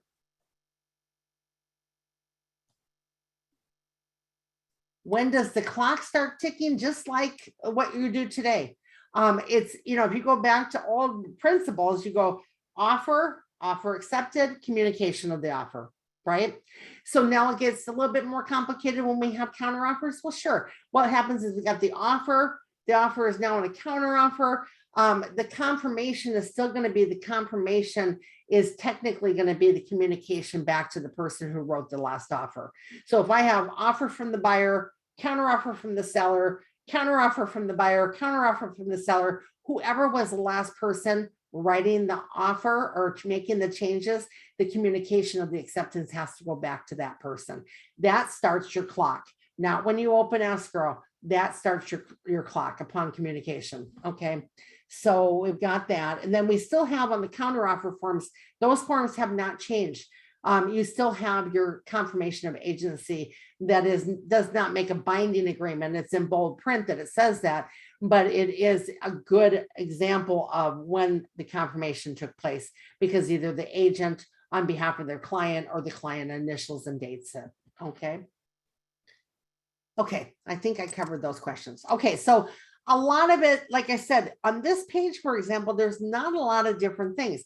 You're still going to have, if you check any boxes, a drop down. You still have buyers having their same time frame per paragraph 14. If you notice, 14 is here, 17 days for the buyer, 7 days for the seller. So it's still going to say things to the buyer and the seller like, review the items that the seller delivered, you know, and things like that. But it's broken down where you've got it extracted and brought front and forward to you instead of it staying in the paragraph that it's referenced and is discussed in a little bit more detail. Okay, now let's see. This page here. Okay, let's start out by saying in your version right now, what you're familiar with is this. You're familiar with it addressing a few items, 3 items to be specific, a stove, a refrigerator, and a washer and dryer. Okay. This is items included. Okay. All items specified in paragraph 9B are included and the following if checked. Okay. So it's talking about the paragraph number 9B, but we're still in 3P1. Okay. Item in paragraph 9. Paragraph 9. Okay, items included and excluded. This is one of those where, you know, I'm a big believer in systems and putting systems together. And when I represent a buyer, this is how I work. And when I represent a seller, this is how I work. Because if you're ever called on it, you can say, I represent all my buyers the same way. I represent my sellers the same way. This is the policies and procedures I have in place for that. And it feels very comfortable. The mistake that agents make is they'll say things like, no seller, I can't cut my commission because my manager won't let me, or my broker won't let me, or we have to do this because this is required in my office. This, you're an independent contractor. This is your business. You need to, of course, follow the rules that you have within your office and what's required by your office, but you want to make it your own. You want to have your, you know, when you're presenting, you're discussing, etc. You know, my policy is seller. This is what I charge. This is how I represent my buyers. This is how I represent my sellers, whatever it may be. So on here, I'm on a listing appointment. I need to, once they've hired me, I need to address these items with them. And when we get to that paragraph 9, I'll give you a little bit more explanation.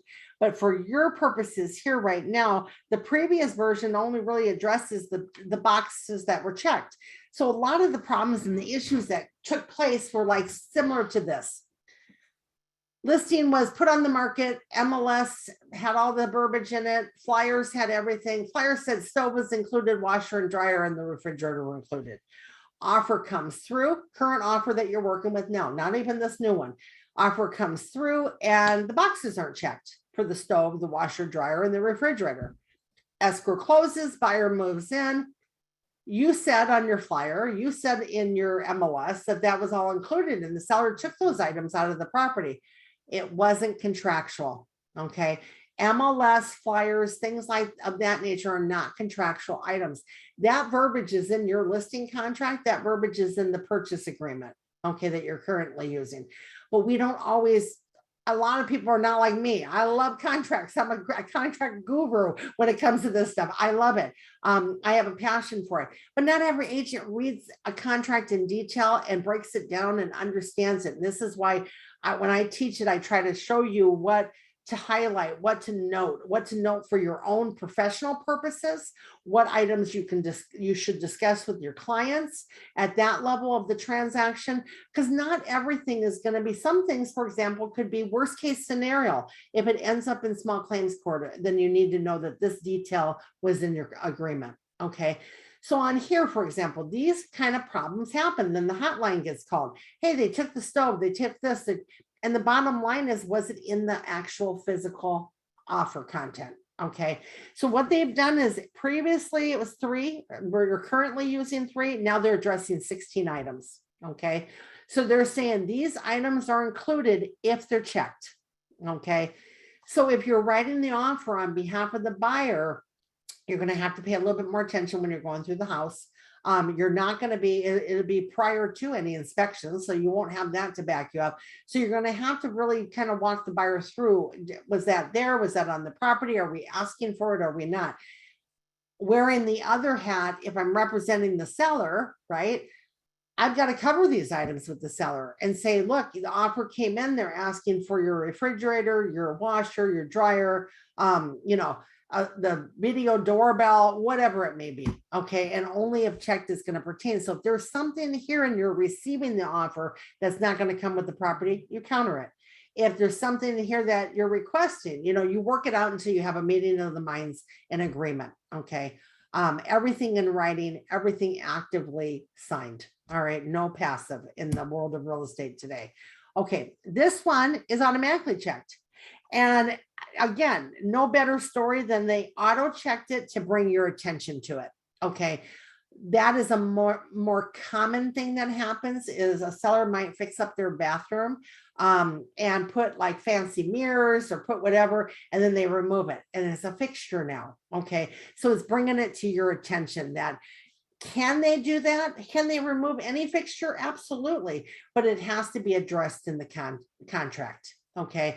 Not on your flyer. You can do it there too. Don't get me wrong, but contractually is where you're looking at it. So this is going to be how you fill it out for the buyer, how you're reading it for the seller. You're addressing these items. All right. Like I said earlier, all items, for example, if 2 of something, then you can put down more. That's why they have the S's here. Maybe there's 2 refrigerators. Maybe there's, probably wouldn't be a bad idea if you're writing the offer for the buyer to note if there's, multiple, how many there are. Okay. And then you've got the items that maybe writing the offer, like what we're doing just scenario today, kind of, is that, you looked at the flyer, you talk to the agent, you're in agreement, the buyer's in agreement, then you can go ahead and you can, say in the contract, I understand that the following items are excluded, and you can put that in there. All right. So nothing new up there. Everything is the same, except for they've extracted all these items out of paragraph 9, and we'll get to paragraph 9 and then you'll see what I'm talking about a little bit more. Okay. Paragraph Q, allocation of cost. Okay, so see, a lot of these familiar to you.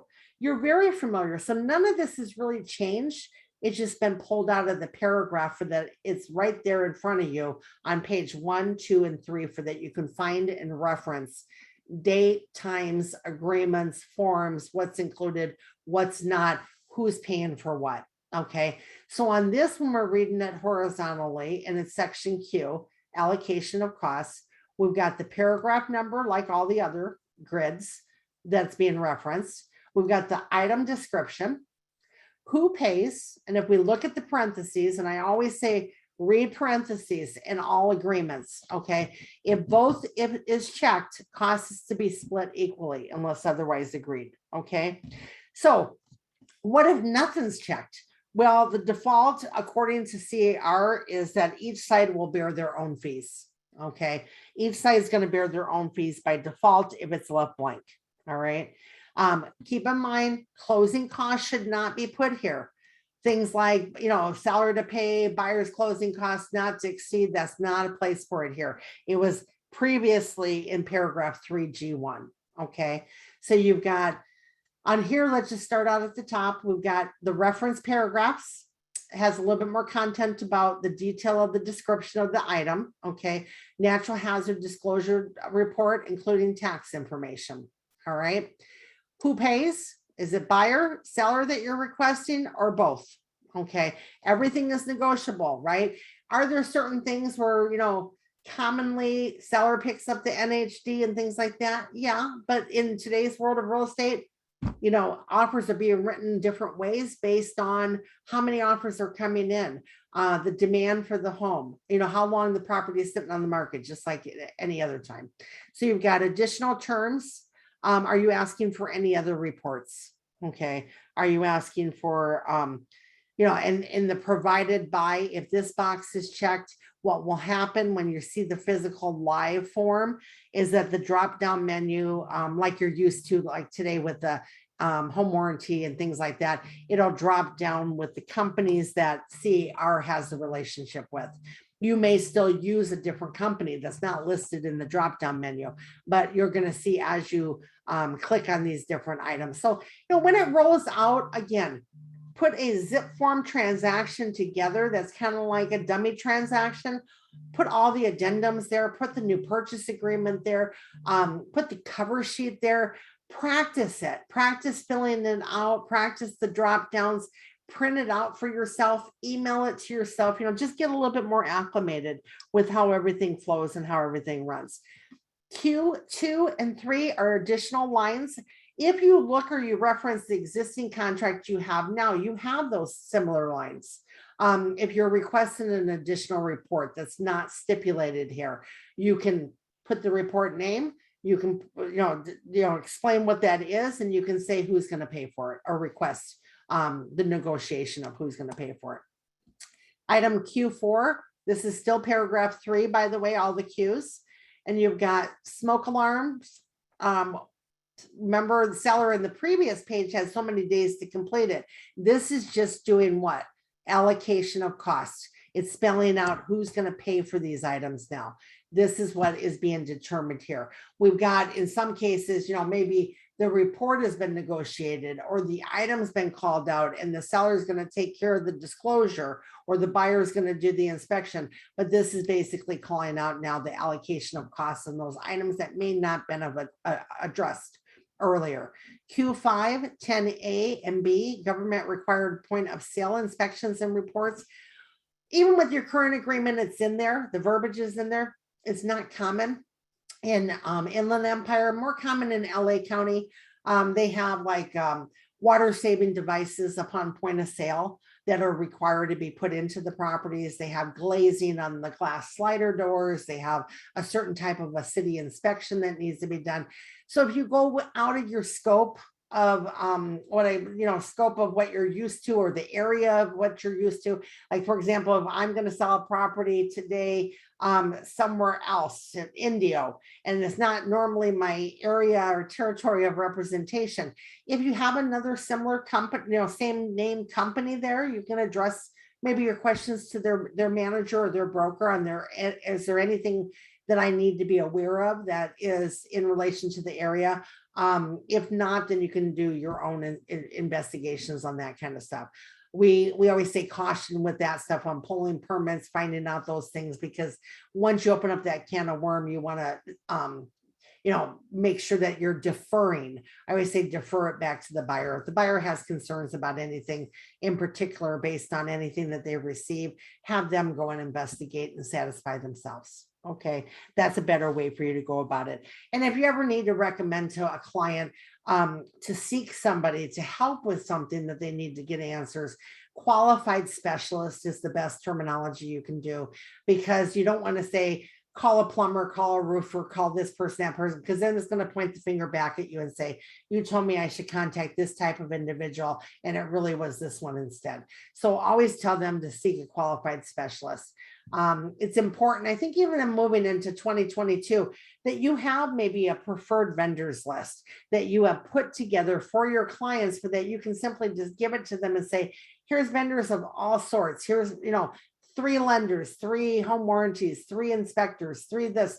Rule of 3 is always a great legal thing, because then you can say, I gave them 3 recommendations and they picked which one they wanted to use. Okay. And they can also go outside of your recommendations. But if I have one document, if I have a system in place and now I just send over this document that says Lisa's preferred vendors, then, I might even note like an asterisk next to the ones that I like or that I most commonly work with, but I'm not giving them legal advice by any means. I'm just helping them proceed with the transaction. Okay. So all of this in here is similar to what you have now. It's just in different spots of your agreement. So this is all brought again front and forward. So you got smoke alarms, water heater, bracing. Seller had what? The 7 days to do those items. This is saying who's paying for it. Okay, negotiated. Government required point of sale items. We discussed that. Escrow fees, who's paying for that? Each to pay their own is what we're used to, maybe writing. I don't think we have too many old school agents saying things like 50-50, but keep in mind, if it's left blank, each will bear their own fee. I don't recommend leaving it blank. Everything should be active in writing, et cetera, and agreed upon. You don't want to have anything that you have to discuss or negotiate later. I highly recommend that you get it all worked out with your offer and your counter offers, et cetera, because again, what happens is real life. Okay. Buyer or seller, once they get into that transaction, they have everybody coming out of the woodwork, everybody coming out and telling them what their opinions are, how they should proceed with their transaction, what they should do, what they should pay, what they should negotiate. And you want to make sure that you're letting your client know, I know that's going to happen, but I want you to really be dependent on me and solely me for giving you any advice on how to proceed with the transaction that we're in, because they're not professionals. The other thing on that negotiation up front, get everything panned out, is buyers and sellers like each other at the beginning of a transaction, not so much in the middle or towards the end. And what happens is agents cause that thermometer to go up and down, because we want to be proactive in prospecting, receiving clients, et cetera, knowledgeable about making offers and stuff like that. But we don't want to get into a transaction where we're sharing too many feelings, personal feelings and details about the transaction. Everything they need to know, great. But when we're, saying things like, well, the other agent's doing this or doing that, that's what causes your thermometer of your transaction to go up and down. Buyers and sellers being able to negotiate everything up front and not getting somebody else's opinion on what they need to do or what they should do. Okay. So it kind of gives you, stay to the facts, always present the facts and let them make a decision. If they ask you your opinion, again, go back to the facts. This is what the homes are selling for. This is how many offers are on the property, whatever it may be. And give them a copy of the contract ahead of time if you know that you're going to be working with them. I wish that the numbers were higher on buyer representation agreements. I think it's a very important document to incorporate in your professional business, but that's another class in itself. Okay, so we've got retrofits, escrow fees, title policy. You're negotiating just like you are currently. And then you have who it's going to be with. If they've got escrow holder, you can put the name of who you're requesting on that line, or as you do now, you can put verbiage like, seller to select their own escrow company or whatever it may be that you're doing. Title company, if it's different from the escrow holder, same thing. Either, seller's, choice of that service, or buyer's choice of that service, or the actual name of the company. So just like what your current contract is, it's just extracted out and it's on the grid. Okay. Q9, you've got buyer's lender policy. Right now, currently, there was always 2 policies. One the owner provides, one the buyer has to provide if they have a loan. Okay. If there's no loan on the property, maybe it's all cash, they're not going to have that. So it says here, buyer's lender title insurance policy to be paid for by the buyer. It's not a negotiated item unless otherwise agreed. Buyer shall purchase any title insurance policy insuring the buyer's lender. Okay. Okay, county transfer tax and fees, buyer, city transfer tax and fees. You can do, you can look it up and get the details of it. It's 55 cents per $500. Okay, half of that money goes to the county, half of that money goes to the city. If the city has a separate allocated amount, then all of it goes to the county of that 55 cents per 500. Okay, so if you want to look up the details to understand it a little bit better for closing costs and those purposes, and that I encourage you to do that. I mean, I would at least, go through some of this stuff, look up some of the stuff for that you're a little bit more, for that it all ties in when you're in that studying mode of the contract. HOA transfer fees, Q14, which is paragraph 3 still. HOA, it doesn't reflect, as you notice, a lot of these items that they've extracted, some of them have paragraph numbers that they're referencing and some don't. So how it's meant and intended is not only for study purposes, but maybe you have a problem with one of these areas. You can immediately know the reference paragraph to read more detail about if that detail covered that question that may have popped up, or that item that may have popped up transactionally. Okay, so you've got HOA transfer fees, buyer, seller, both, unless otherwise agreed, seller shall pay for the separate HOA move out fee, and buyer shall pay for separate move-in fee. Applies if separately billed or itemized with cost and transfer. Okay, so again, this column here for this is additional terms. This is who pays. This is the item description and the paragraph being referenced. So it's very user-friendly and interpretation and understanding it. Private transfer fees, you have that now in your offers, as you know. That's a fee that goes to a nonprofit organization or another entity that does not benefit the property or HOA.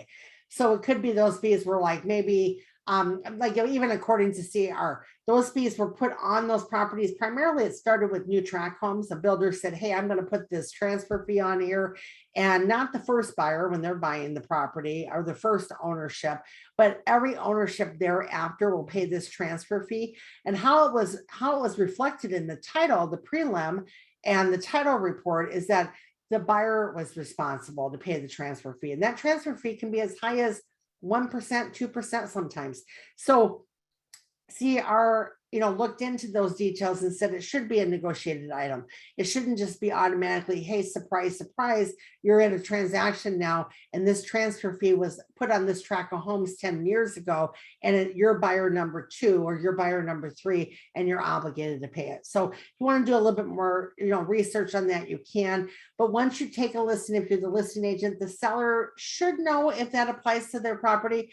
But if they don't, you can always check with the title company. If it was built 16 years or sooner, earlier, if it's 16 years old or younger, then I would look into it, because there's a big chance on if it was a tract home that was fairly recent over the last 16 years, it may have that there, and then it becomes negotiable. Okay.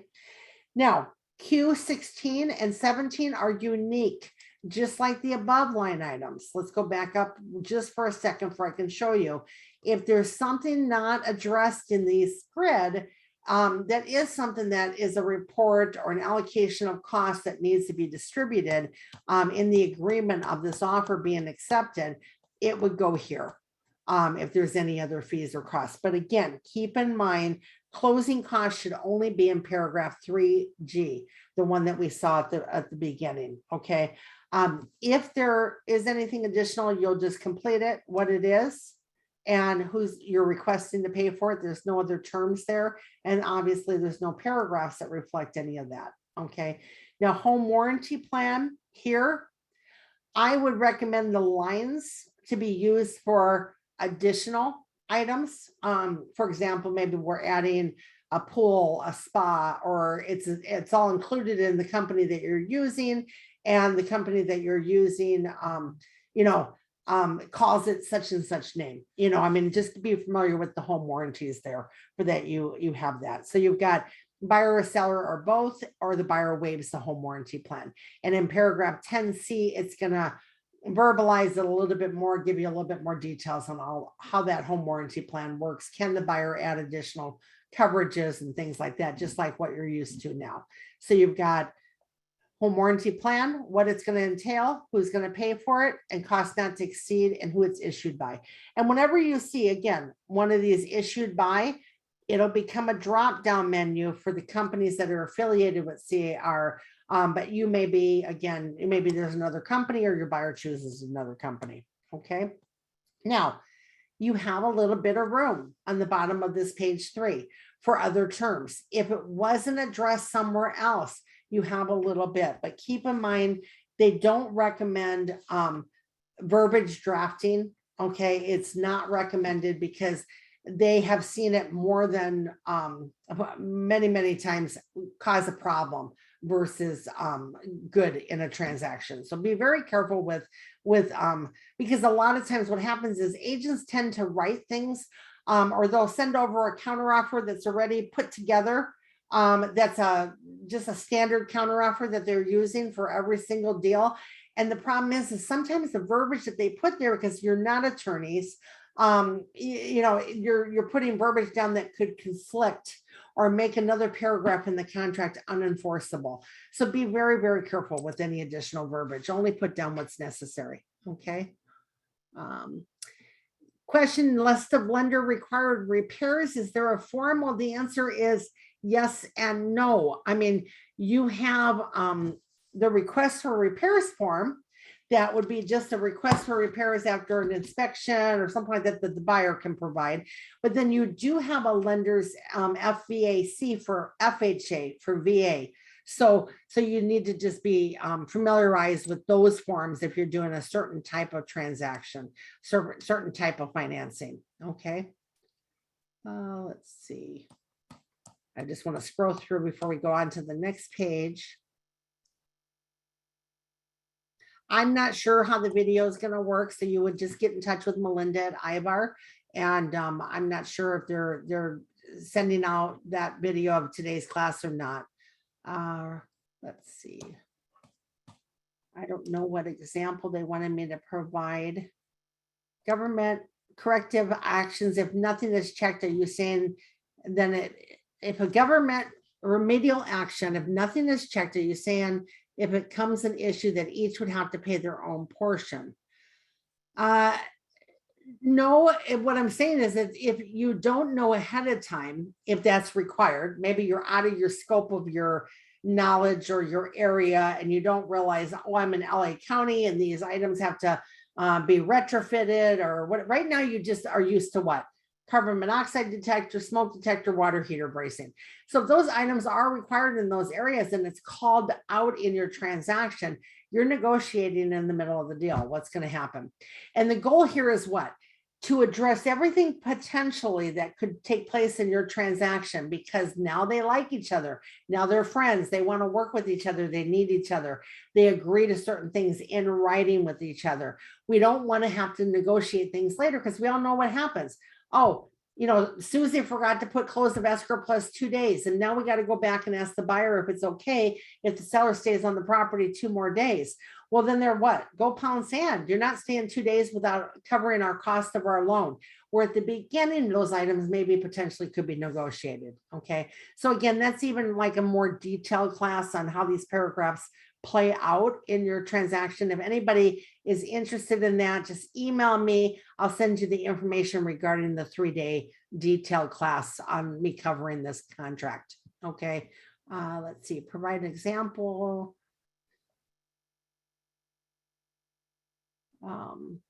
You can ask for an extension on anything. If you keep it at 5 days, and you don't think the walkthrough can be done, the verification of property condition can be done within that time, you can send over an extension of time. What I'm doing is I'm giving you thoughts on how to do it up front so that there doesn't need to be a need to negotiate things later down the road. Okay. Termite report could be, that's a good question. Where would you ask for a termite report if you're going to do it right in the offer? I would say Q16 and 17 would be a great place for it. Okay. You're asking for, the cost of that termite report and maybe even stipulating section 1 or section 2. Where it's at right now as a given is your request for repairs form. Okay. Could that be potentially too late? Yes, it could be, in the middle of the deal that you're negotiating that. So you've got to take an idea on that, but in today's world, I don't think many people are asking for termite. I think a termite inspection on their behalf could be something that the buyer could decide to do if they want to. Again, you got to realize what type of market you're in, what's happening now, what's not happening now. How bad does your buyer want the property? How solid of an offer are you submitting for that buyer? If you're an agent that's writing a lot of offers and not getting a lot of acceptances, you might want to evaluate how you're writing the offer, how you're sending the offer, and things like that. So it'll give you a better understanding of what to do. Okay. Okay. Property address up at the top again. Now we've gone through the grid, right? We've gone through the grid. So now I'm just going to kind of call out to you what's new, what's changed, what I think that you should be aware of in even your existing offer has it versus this one. Okay, so you've always got the property address at the top of each page. 4 is a new paragraph entirely. If you remember on page 1, when we were on page 1, I referenced for you and I shared the property under item 1B, right? So 1B said the property, because now if it's a different type of residential 1 to 4 property, probate, manufactured home, tenant occupied property, tenants in common stock, or something different, you're checking the box, and guess what? In parentheses, it's telling you the abbreviated addenda or form. It's going to automatically print out and incorporate into this transaction. Okay, so this is a change altogether. Okay, and this is check all that applies, and you might want to make a little notation to yourself. I mean, or it's just a given to that actual sale or purchase. Okay, no more separate agreements. Okay, is my other note. Okay, and again, I have a note on my side of my form that I kind of shared with you in the highlights that says verbiage drafting is not recommended. I mean, I can't stress enough CAR's comments on that. Okay, that it gets agents in more trouble than anything. Okay, so you've got other addenda. This is familiar to you right now. You're looking at this familiar paragraph. Now it's called 4B, right? Is the paragraph number, but I believe in your current contract it's paragraph 11. Okay, so I always call this paragraph like kind of like a remind me paragraph. You know, this agreement is subject to the terms contained in the addenda checked below. What could potentially be per this property, right? An addenda that needs to be attached. All right. So first you've got, addendum, short sale addendum, backup, court confirmation, all the things that are familiar to you, septic well, all that kind of stuff, exchange. Then we have 4C, okay, 4C, buyer seller advisories. All advisories below are provided for reference purposes only and are not intended to be incorporated into the agreement. If you notice, these are all previously checked.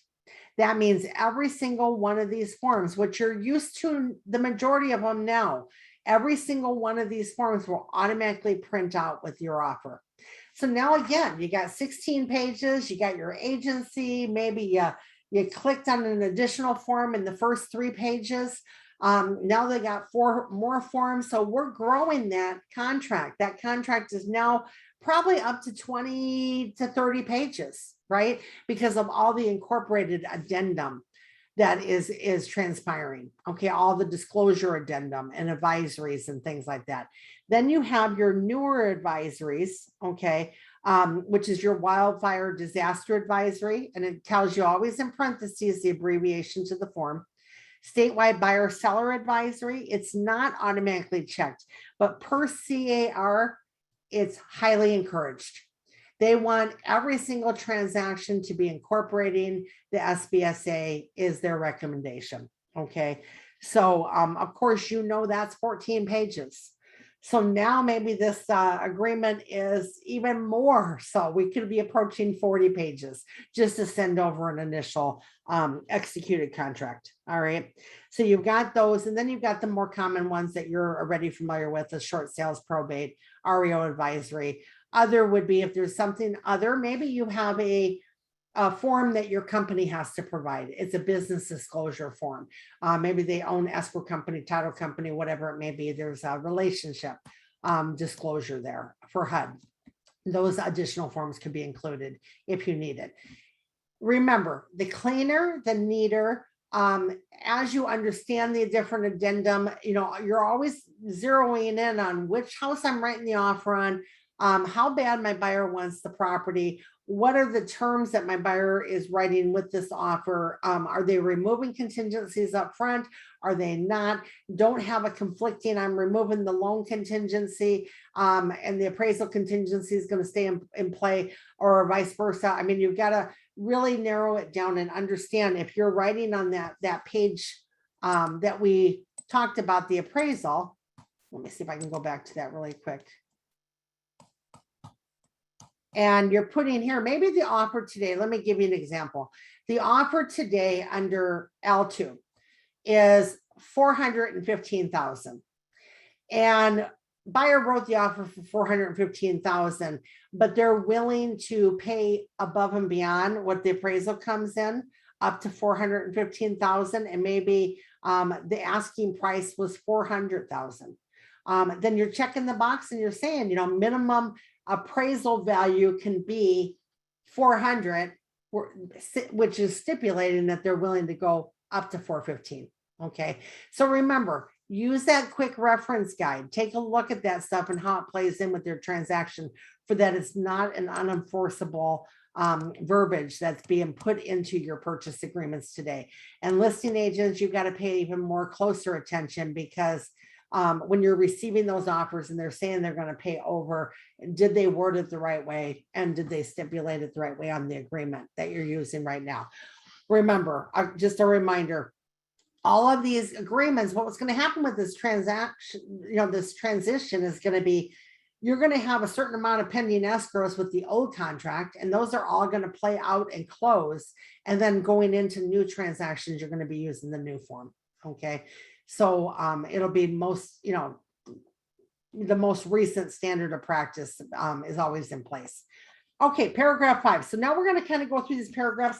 If they changed at all, I'll point out to you what you need to know about them. If they remain the same, I'll just let you know that they're the same as what is in the content of your current existing document now. Okay, so again, right here, and this hasn't changed, it's in your document now, but it says, just as a reminder, buyer represents that funds will be good always. Whenever they're sending any funds to escrow, they have to be good. They can't bounce, they can't, not go through. Initial deposit, we discussed it initially, and when it's referencing the paragraph 3, it's because it's in the grid now. It's saying this is the dollar amount of that initial deposit in 3D1. Okay, so it's no longer here, but the terminology, the terms affecting the purchase price are spelled out in these paragraphs.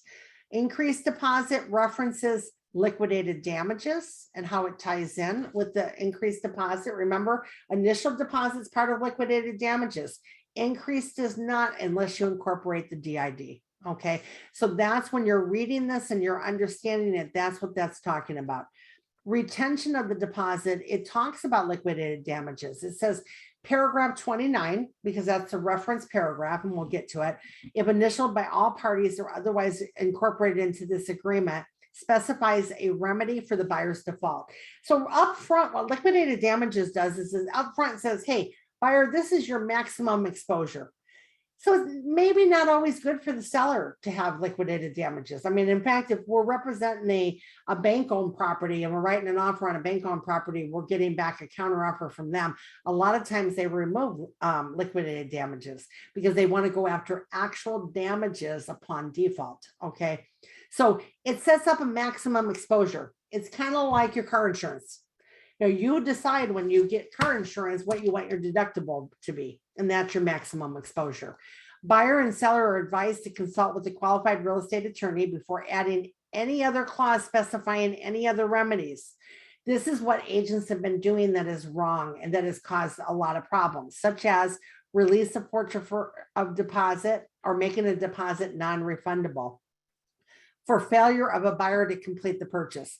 Any such clause, if you want to underline this, any such clause shall be deemed invalid unless the clause independently satisfies the statutory liquidated damages requirements. So in other words, you can't put verbiage in a contract that makes a contract passive, okay? buyer, you have the 17 days, but on day 18, you are, in default if you cancel. You can't cancel, etc. It makes it unenforceable because now you've changed it. It's not something that is going to be a legal valid clause that you've implied. So make sure that you pay attention to this. Is it in your current contract? Yes. Okay. We will play the Where's Waldo game and you guys can go back and find it because you've been using that form regularly, but the verbiage is there too. Are there still agents that have this verbiage and, set up our standard counteroffers? Yes.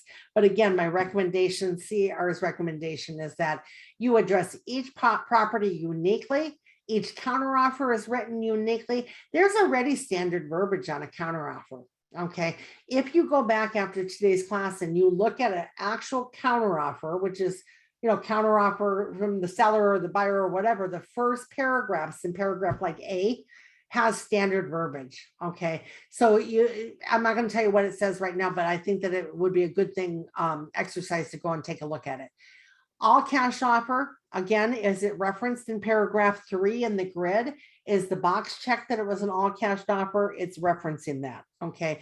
And it's telling you, in the parentheses, when you're reading these parentheses, what forms you need if those items are part of that particular transaction for that particular property, okay? All cash offer we covered. Nothing else has changed there. I'm taking a look at my sheet too to make sure. It's just referencing the paragraphs that they address the all cash offer 3A and 3H. Okay. And it says deliver written verification of funds sufficient for the purchase. Remember, in that paragraph, it said you're providing it upon writing this offer. If it's going to be different, then you would have to check the box for the period of days instead. Paragraph C, you've got the first loan, okay, any additional finance monies, buyer's loan status, and FHA, okay. So on this is slightly changed a little bit. All of these paragraphs are pretty much the same, except for now they've extracted what? What is the first loan amount? Paragraph 3E is going to reflect that amount based on what the buyer's down payment is.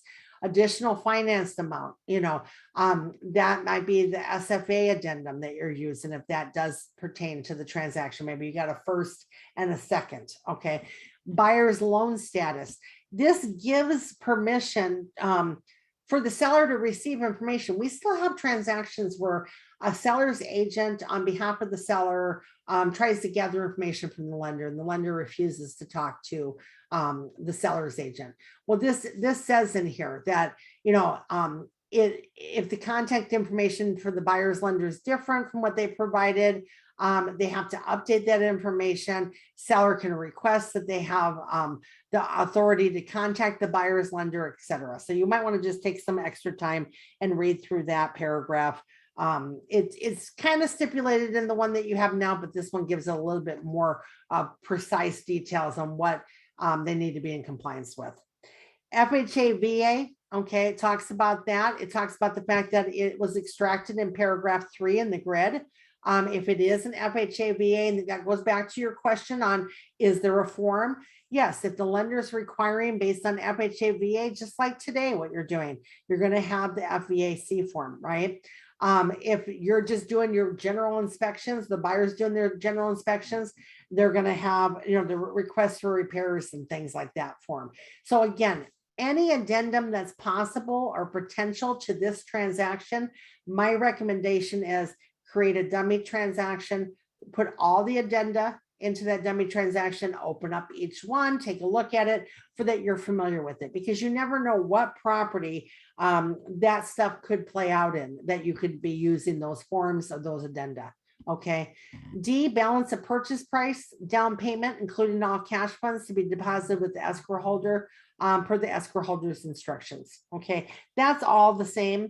None of that is different. Limits on credit to the buyer is in your current agreement. It's in a different spot. A lot of the paragraphs have changed numbers, but the content of the paragraphs have remained the same. So this just puts a limit, right? If we're asking in that paragraph now that is a new paragraph number, remember 3G1, we're asking the seller to pay closing costs for the buyer. Well, there's a limit to that. It's whatever the lender allows, right? It's just like today's world. So there's no different there. You still have that verification of down payment and closing costs. Maybe, the buyer or whoever, whatever that verification route is, you're working with that today. There's nothing different there. Okay. And the verification of the loan applications. Remember, cash, verification of those things, the down payments, the closing costs, the loan application, that's all with the offer now. Okay, it's not so many days after. That's the default. If you need to change it or amend it, you can do that. Okay. Let's see here. We already talked about termite, so I'm not going to address that again for termite. You can put it either on the cost page if you're going to be requesting it, or not requested at all, or wait and see if there's an inspection and requested in your request for repairs. Nothing is different there. It's the same as what you're doing today with your purchase agreement. Okay, so if you want more detail on that, it's a more detailed class on each paragraph and the training, the actual training for the contract. This is just a recap of what the changes are.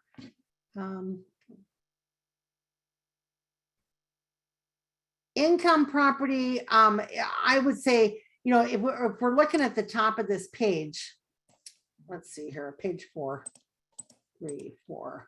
Okay, we've got probate, manufactured, tenant. So commercial income, land, those are all still going to remain separate contracts. Okay, yes, that's a yes answer to that question. Is it advised to include the SBSA with offer rather than acceptance and included in documentation? CAR highly recommends that you incorporate the SBSA right here. Okay, right here by checking the box if you're writing the offer. That would also play out if you're receiving the offer, that you incorporate it on your counter offer if you have not already. Counteroffer has not changed at all. Counteroffer is just a basic template that says everything is agreed upon in the entire agreement, with the exception of the following changes. Remember, a counteroffer is for a change or a clarification only. Okay, it's not to reinstate anything or reiterate anything that's already agreed upon, because we got 16 pages of things that may be agreeable to all parties and only maybe a couple paragraphs that we're changing. Okay. Okay, going back, let's cover this one last time. Going back to the appraisal contingency, we are not allowed to add the following language. Buyer agrees to pay $10,000 above appraisal value. Property is appraised at contract price or below. Buyer's not waiving appraisal contingency. See, it kind of contradicts each other, right? Anonymous. So we got an anonymous person asking this, but it contradicts. See, you're either saying, I'm willing to take it as is per purchase agreement, meaning that the purchase agreement already stipulates it has to come in at the value of the offer being accepted. So maybe we wrote the offer and the offer gets countered a couple times, and now we have a meeting of the minds and the accepted price is $420. Okay. If the verbiage in that $420 offer says buyers agreed to pay $10,000 above appraised value and they didn't remove their contingency, then maybe the appraised value comes in 20 low, then you can negotiate it still. See, but what's happening is you can still stipulate that you want it to be there, or now in that paragraph 3, you're putting the lowest. Okay. So when I say that, and you're looking at that paragraph, maybe it's on page 2. Okay. And you're looking at that paragraph on L2, let's say that you're willing to pay, $20,000 over the appraised value. Okay. Therefore, your offer is $420 and you're going to accept a minimum appraisal price of $400. Are you with me? Okay. So that's why you got to know, and I would review it. But if you're removing your contingency for the appraisal and you're saying, hey, accept my offer, I'm removing my contingency and I'm going to pay $10,000 over, and I wrote the offer today for $400, but the lowest the appraisal can come in is $390, then you can't cancel if it's 15, 20, you know, I mean, you've already removed your contingency. So be careful you don't do both and you don't contradict it. Read that quick guide that I shared. You can find that right from CAR's website. I'm not sure what that question is. What's the shortest way to refer to the RPA as far as all, I think you're trying to say verbiage. I'm not, I mean, your best way, if you want to go in, is you need to like read each page, each paragraph reference, etc., to understand it with your own highlighter. Okay. Item 4. Yes, no more manufactured home individual contract.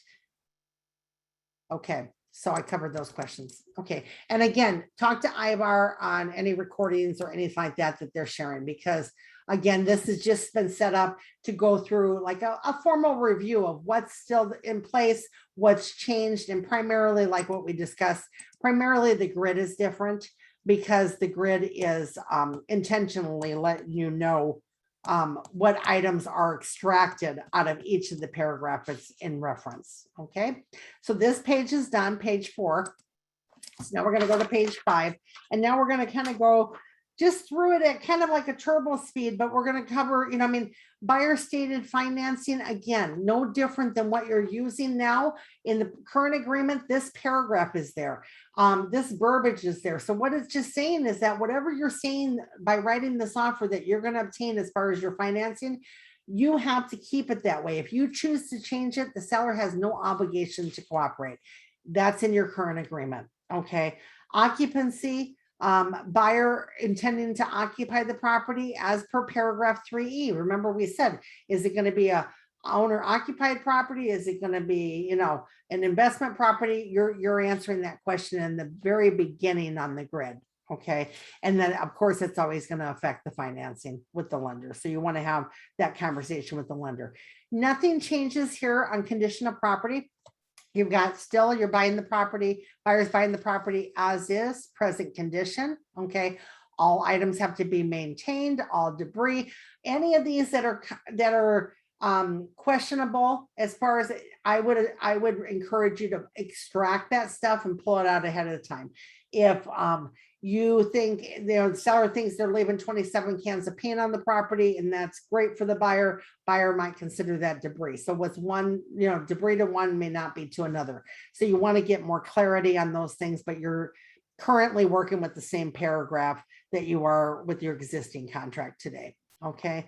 Now I have highlighted this right here, starting on 1, 2, 3, 4, 5, the 5th sentence of 7B.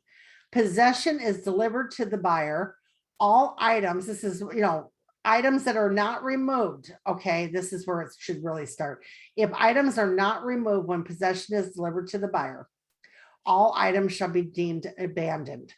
Buyer, after first delivering to the seller a written notice that possession is, you know, remove the items, to remove the items within 3 days, may pay to have such items removed or disposed and bring legal action as per this agreement to receive reasonable costs from the seller. So it's saying, okay, buyer moves in and buyer says, hey, there left a lot of debris on the property. And these things happen, right? If you've done enough transactions, you probably have had it happen. They have to give the seller notice in writing, right? Everything in writing, active world, to remove the items within 3 days. And if they don't, and the buyer has to have, you know, use their own resources or monies to do that, they can do it. But here's how it rolls out. They do it, they document it, they back it up with their receipts or with whatever, and then they can go most likely small claims court to try to retrieve those reasonable costs. Okay. It's not an automatic. All right. So automatics are only if you already stipulated it in your agreement. So for example, if you say possession is going to be close of escrow plus 3 days, and you're representing the buyer and you're like, well, you know, what if they don't move out on day 3? Well, then you could stipulate in your agreement that starting on day 3, you know, or day 4, you know, close of escrow plus 3 days, that'd be 4 total days, calendar days, right? Then starting on day 4, seller to pay X amount of dollar per day. See, this is what's called a red flag that's addressed up front in advance, right? Because then what will happen is then the seller is aware it's already been negotiated. But if it's not already been negotiated, what's going to happen is this. Seller's going to say, sorry, I can't move out until day 5. Well, that's a problem for the buyer. Well, too bad, but we're not moving. See, there's nothing in agreement in writing up front for any red flag that could happen. So we've got to be a little bit more diligent on looking at our offers and our counter offers and extracting the what ifs and covering those what ifs with actual solid foundations to back it. Okay. And so how you do that is you have to, one, you got to understand the contract and know the contract well enough. And then 2, when an offer comes in, you're evaluating that offer and you're reading into that offer. A good agent or an agent that has mastered their business by learning the listing contract and the purchase contract can receive multiple offers and quickly go through those multiple offers. Okay. And know what's strong and what's weak. Okay. So on this page here, a lot of these paragraphs are the same. Some of them, the numbers have changed. That one is about removing debris. As we go on and we go seller remaining in possession, we talked about that already. It's still a paragraph that's intact in yours. None of this has changed. There are no changes here. It just reflects, again, buyer may be required to pay a deposit to the homeowners association to obtain keys and so forth. That's in your agreement today. So this page is pretty standard to what you're using already. There's no changes here. Contingencies and removals of the contingencies is all pretty much the same. There's nothing that's different. I'm looking at my notes and just to see if there's anything.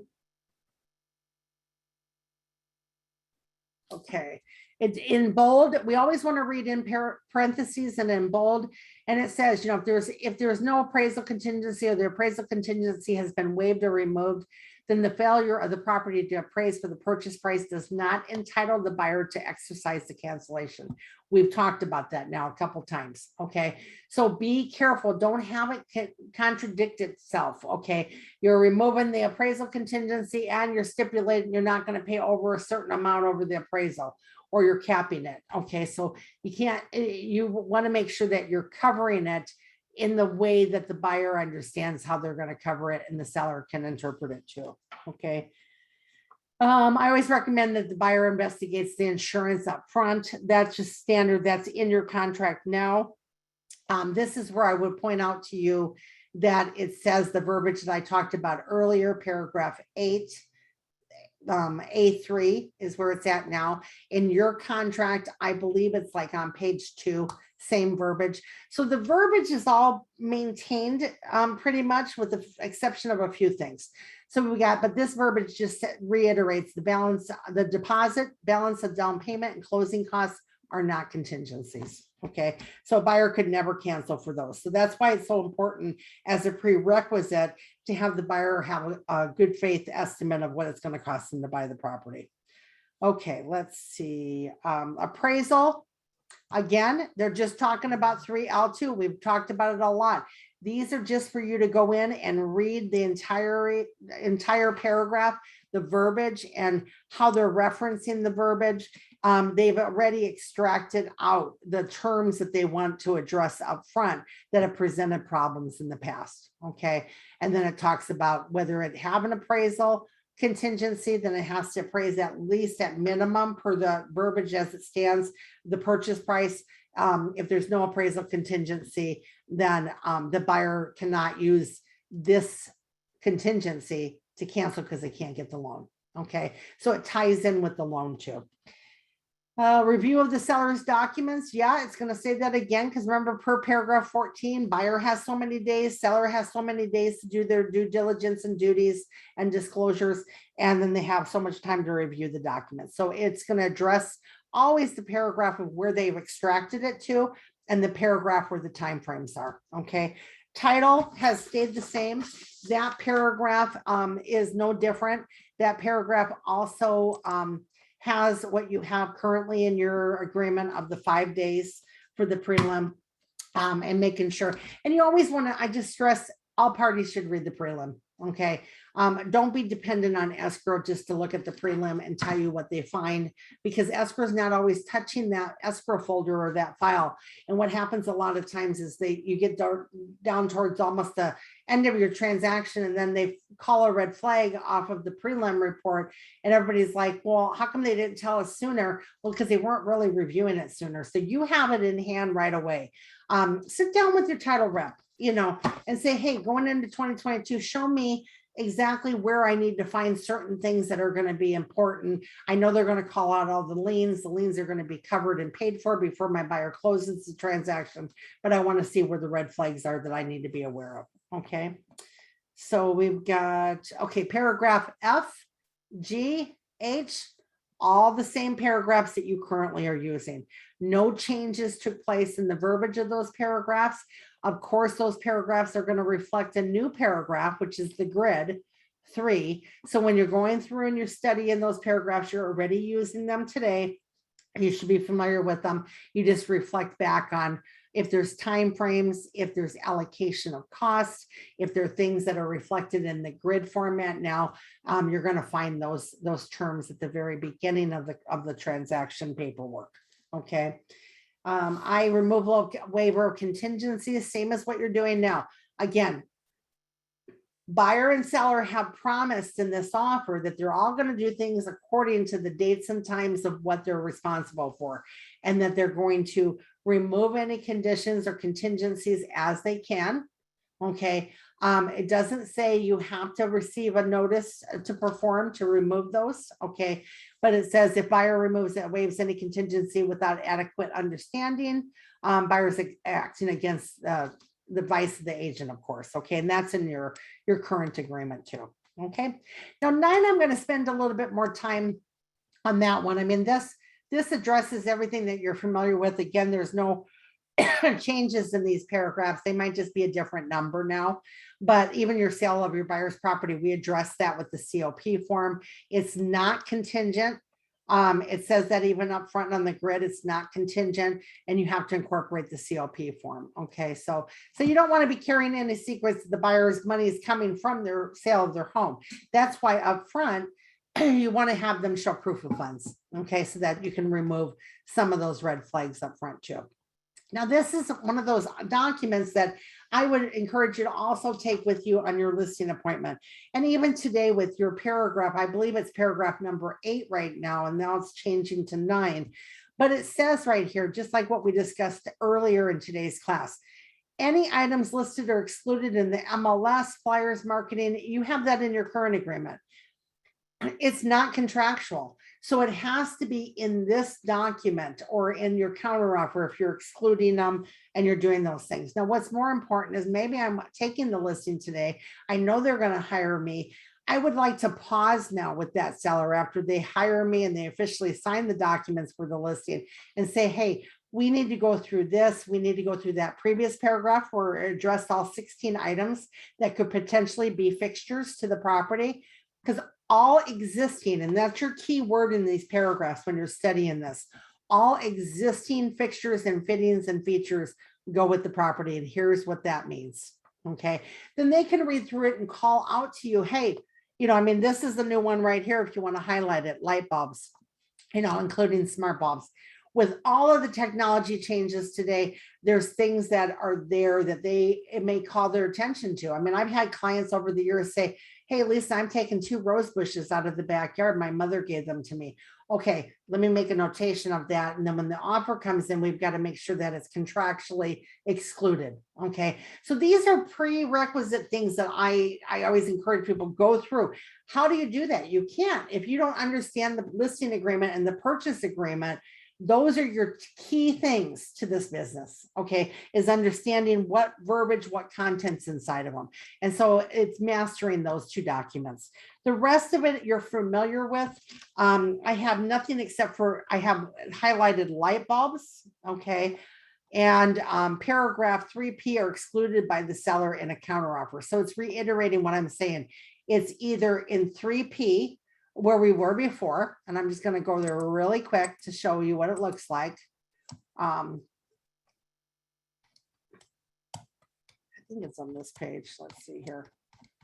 I know what it looks like. I just got to recall which page it's on. Yeah, nope, sorry.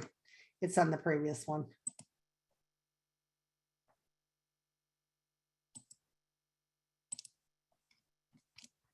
LMNOP. Okay, so right down here.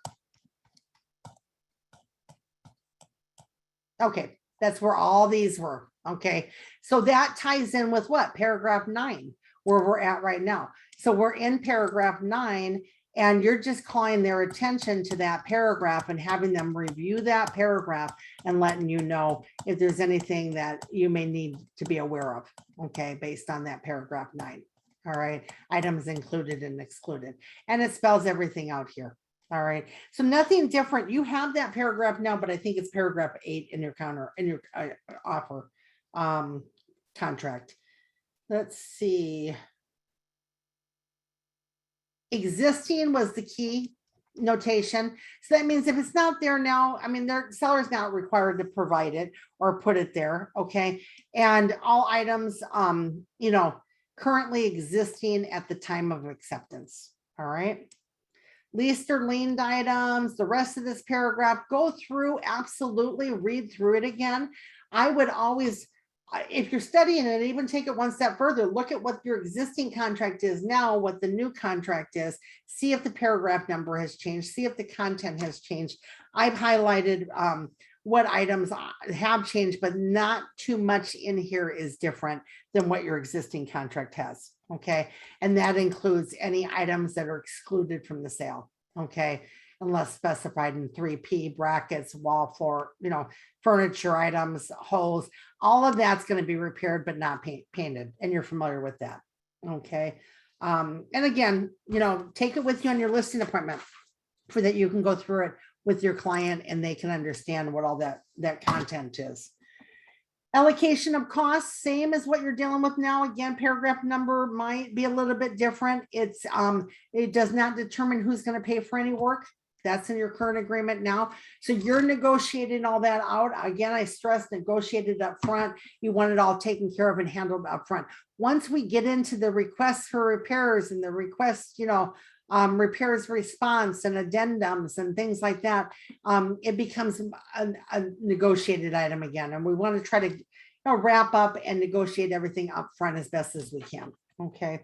So then we've got government retrofit, paragraph 10B. Now it's the same.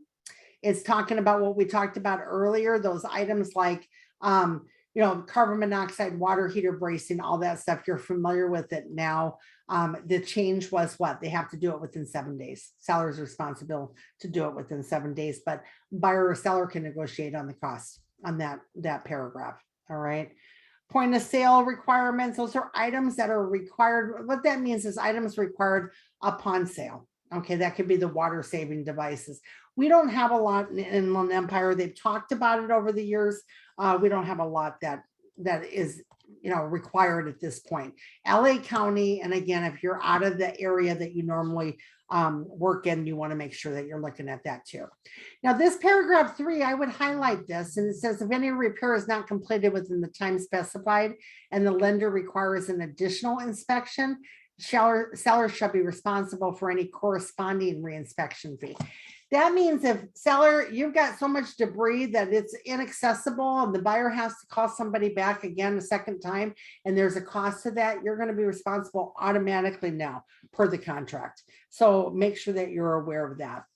Information and advice, same thing. You know, the thing that you would extract from this is what I would always refer, it says buyer and seller are advised to seek information always, you know, from whoever that person is. But if you're making a notation over here in the corner, I would put down, you know, always defer it to them, refer to them that they seek a qualified specialist. Okay.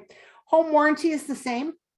Nothing has changed in the home warranty. The allocation of cost needs to be specified. I will note that to you in that paragraph 3, how much for what items on top of the home warranty are going to be covered. And buyer can still purchase the home warranty plan prior to close of escrow. I did contact a couple home warranty companies, and I was questionable about this prior to close of escrow, but they each have their own requirements and rulings on based on, they have up to 60 days to add additional features or to get the home warranty on that home. And they can extend the home warranty numerous years after they've lived on the property too. So I would just be in touch with whoever you're working with as far as your reps for home warranty and get some more guidance on those particular companies and their service fees and things like that, for that you can educate a buyer when they're picking or choosing what company they want to work with. Okay, let's see here. Now, statutory rights, TDSs, required disclosures, all of that, this entire paragraph is the same. Paragraph 3N, where it references the seller's duties, and it ties in with paragraph 14, which is all the timeframes. Everything is a default for the seller of 14 days. Okay. The new form that you're looking at now is the fire, the different disclosures on the fire, and this one is the FHDS. So you want to make sure that you're looking at that new form and how that plays out in your transaction, if it is in a high risk fire area. All right. The rest of that paragraph is the same. TDS, disclosure, all that you're familiar with. Let me see. As far as the TDS is concerned, always take a good thorough look at that TDS and know that it's supposed to be filled out. Of course, you know that by the seller in their handwriting. And then when the agents do their portion, they're supposed to do their portion, then it's supposed to go back to the parties for signature. A lot of times we see this thing come across and it's fully executed by the seller on all 3 pages. So if you read through that verbiage, it kind of gives you a description of how that should play out. And then, of course, if they're exempt, you still have your ESD form. Okay, so nothing new here. I'm just, reiterating some of the content of it and what you should be aware of, and how you should take a look at it or go back and reflect and study it. The lead-based paint disclosure and all that kind of stuff is the same.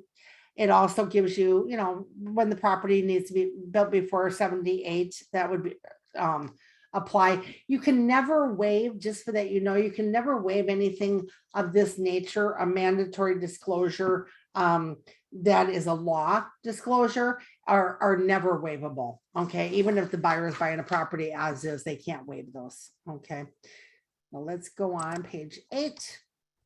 Talks more about that home hardening disclosure advisory. It actually is, to simplify it for you, it's a series of retrofit items that should be done to a home. Okay.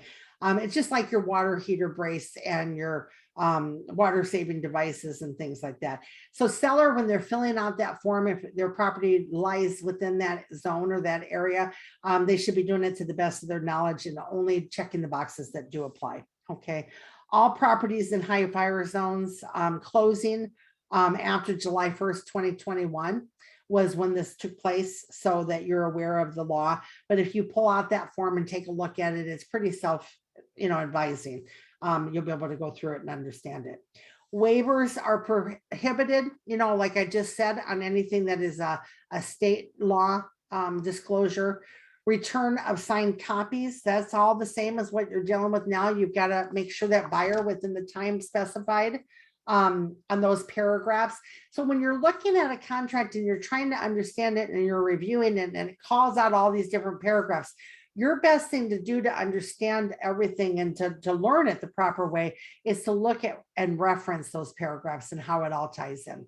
Okay, so this is saying buyer has to return everything within 5 days after delivery of the disclosures. Okay, termination rights, the paragraph hasn't changed at all. It probably is a different number, but there's no detail information that's different.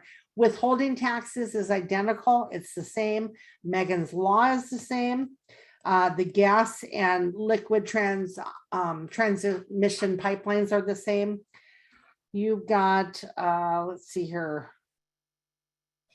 On here, on all of these, just so that you note again, all the disclosures of the websites and so forth, those were all for the purposes of whether it be Megan's Law or the gas lines or anything, purpose that the buyer can go in and make their own determination if it's something that is a material concern to them or that they want a qualified specialist to, give them a little bit more detailed information. You're not to do it. Your seller does not have to do it. It's just a simple disclosure of, hey, here's what these are, and that's what you're working with now too. okay, in your current agreement. Now, HOA, condominium, all of that, this whole entire paragraph has remained the same, okay? And just note in that paragraph now, in paragraph 3 in the grid, seller has to pay for those things up front within that 7-day period too. Okay, so they've got to order them, get those documents, for that the sooner they get the documents, they can give it back to the buyer. And it says buyer's agent should provide the BHAA, which is the Buyer's Homeowner Association Advisory. If this is going to play out and you're selling a property in an HOA, you should be supplying that BHAA advisory. Okay. And so that's one of the addendums that's on my list too. Let me see what else I have here. Seller's agent, natural hazard disclosure and all that. We've already talked about the NHD. It's referenced in paragraph 3N. That's where you got to do it with the taxes. Things like clue reports and all that kind of stuff, that'll automatically be ran when they're seeking insurance. So that's a good idea to get the insurance information up front too. Known material facts, again, none of this has changed. You're already using a paragraph with this verbiage. Seller has to disclose any claims within the past 5 years with those different forms. And then in reference in the parentheses, it tells you what forms to look at if that does pertain to the transaction. Okay, buyer's investigation of property, same as what you're working with now. So as you can see, the majority of the differences lie within the grid, it being extracted and pulled out into a manner that you have a grid now that has extracted everything. And therefore, each of these paragraphs that you're already used to, it just references the paragraph letter and name. And then on that paragraph 3, it's telling you this paragraph will give you more detail on what a home inspection is, what an inspection for lead-based paint is and so forth, if something comes up. But this you already have in the content of your agreements right now that you're working with. Without seller's prior written consent, okay, the same thing as what you have now. They can't go in and drill and make holes and do intrusive, invasive, or destruct the property in any way, okay? Under D, seller is not obligated to move any existing personal property, but they still have to have, as per your agreement now, all of the utilities on, okay, throughout the whole process of them satisfying themselves as up to the condition of the property, at the very final verification of condition in the walkthrough, okay. Let's see what else is in here. Buyer's obligations. Under paragraph E, right here, it says notice of non-responsibility on that particular form. You have this presently, but it says buyer's obligation under this paragraph shall survive the termination of this agreement. So going in here and making sure that everything is free of liens, free of, the seller, if they allow the buyer to have any work done or anything like that, they indemnify the seller for that. And you have that currently in your agreement right now. So you want to take another thorough look at that and make sure that if any of those items are negotiated in your transaction, that you understand what the verbiage of that paragraph means. This is all the same, title investing, no changes here. So we're just going through, noting what changes have taken place. No changes here. Under paragraph E, know that you have this geographic targeting order now. That's a law that's there. And that whole thing was put in place in your agreement now, in the agreement of this contract that will be rolling out in December to try to minimize money laundering. Okay. Good news, paragraph 14 is still paragraph 14. Nothing has changed here. When it says everything must be exercised in good faith and in writing, that tells you we're in an active world. Nothing is, this time passes or it's a passive contract. It is all in writing. It's all active. Time is of the essence. Removal of contingencies, cancellation rights, all of that has remained the same. So I think it's very important to understand everything on paragraph 3. The one thing that you need to be aware of in this now is it's saying we have time periods just like you do now with your offer. Nothing's changed here, But if you deliver a notice to perform or a demand to close in an off the wall time, not a specific time based on the deadline that is per this agreement on the terms that have been agreed. For example, maybe you're not receiving the contingency removal form and you want the buyer to remove all the contingencies, so you deliver a notice to perform. If you deliver it 2 days prior to the expiration of that agreed upon time frame, maybe by default you keep it 17 days, so you deliver the notice to perform on day 15, that's fine. But if you were to deliver it early, maybe day 11, it's not going to be valid. It's not going to be a valid delivery of the notice to perform, and you got to deliver it again. And that is all in this paragraph. So I cannot encourage you enough to read through the entire paragraph 14. Understand it. I don't have any highlights. I have highlights for important things on my document here. I've got many highlights, but nothing that was a new highlight. They're just highlights on things I normally, when I thoroughly cover each and every paragraph and I'm teaching the paragraphs, that I bring to your attention, for that you're aware of it. Okay, so and again, same thing plays out. If buyer cancels prior to the removal of their contingencies, they have a right to receive the deposit back. If they cancel after they've removed the contingency, then the seller pretty much has a good faith right to keep the deposit. So timing is everything: delivery, communication, and removal of contingencies.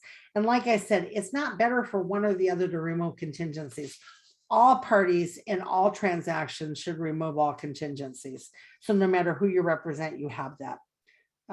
Let's see here if there's anything else in this paragraph that's new. I don't believe there is. E is the paragraph that's going to talk about the time frames and the delivery. Notice to perform 2 days after delivery, 2 days prior, and they've got 2 days to complete it.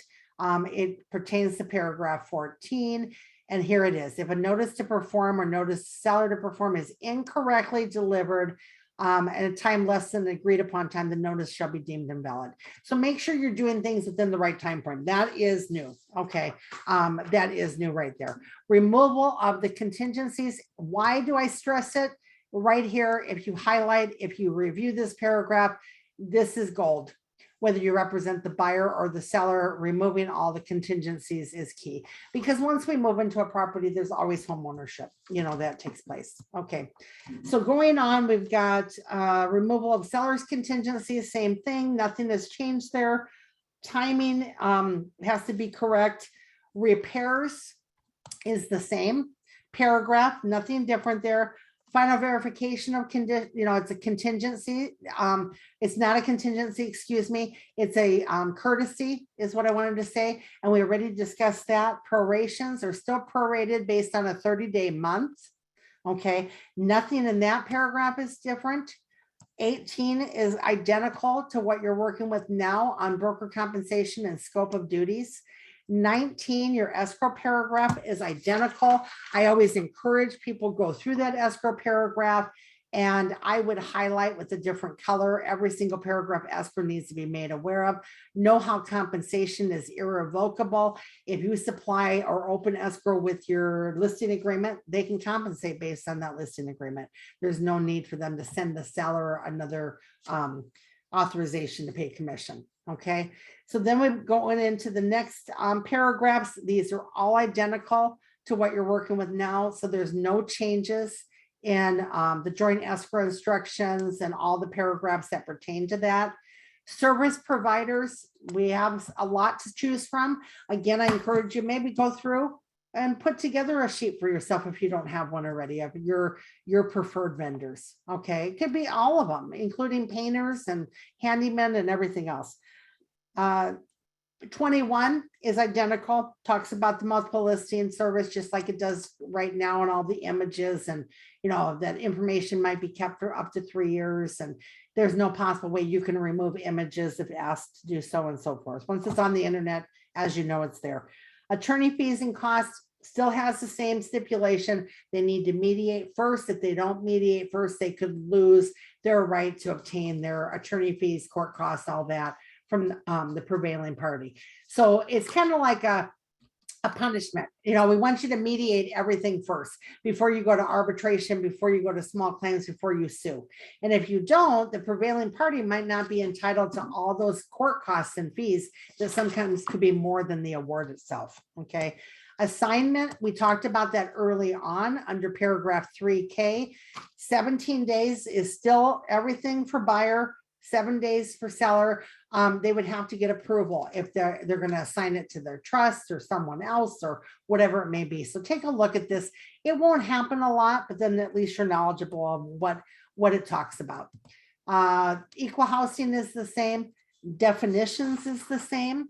I would always take a good look at as is, close of escrow, you know, your counting days, things like that, for that you understand everything and how it plays out. And it's very self-explanatory. It's in your current agreement now. So there's no changes in these paragraphs. The ones I've gone through very rapidly, that just means they're in your current agreement. You should have knowledge. You should have understanding of that. Not meant by any way of this class to teach you what those paragraphs mean. Okay, continuing on, terms and conditions. Again, I mean, same thing in bold. If at least one party initials and the other does not, you're in a counteroffer until there's an agreement.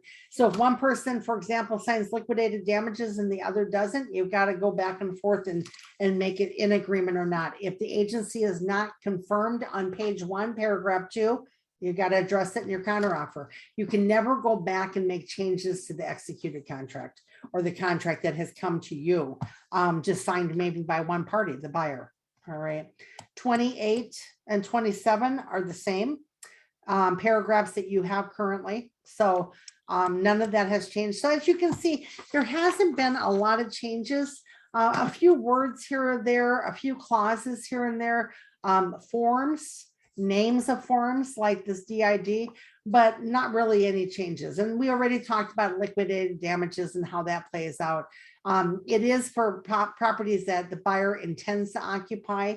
Now, CR has always said that doesn't mean that if both parties sign it and it's an investment property or buyer's not going to occupy the property, that it could not be used to make a decision or a ruling on what's reasonable. But it is intended for buyer occupied property. And again, both parties have to agree. Okay. Mediation's automatic, as you know. There is no paragraph initials here. It's going to apply whether or not the arbitration is signed. And that's what you're currently working with too. Additional mediation terms and things like that you can read for, like, remember I said future things. If something was to happen, a dispute, you'd want to have the professional knowledge, but you don't have to really bring it up because you don't want to look at red flags when a buyer is writing an offer excited about buying a property. Arbitration is an initial paragraph like it is now, and both parties have to agree or counter it in or counter it out. So nothing noted there, nothing different there. Offer expiration. Okay, same thing. Offer is deemed revoked if it's not communicated back to the buyer. Okay, and still seller doesn't have an obligation to respond. It's a courtesy. I think that you should respond to all offers that are being made.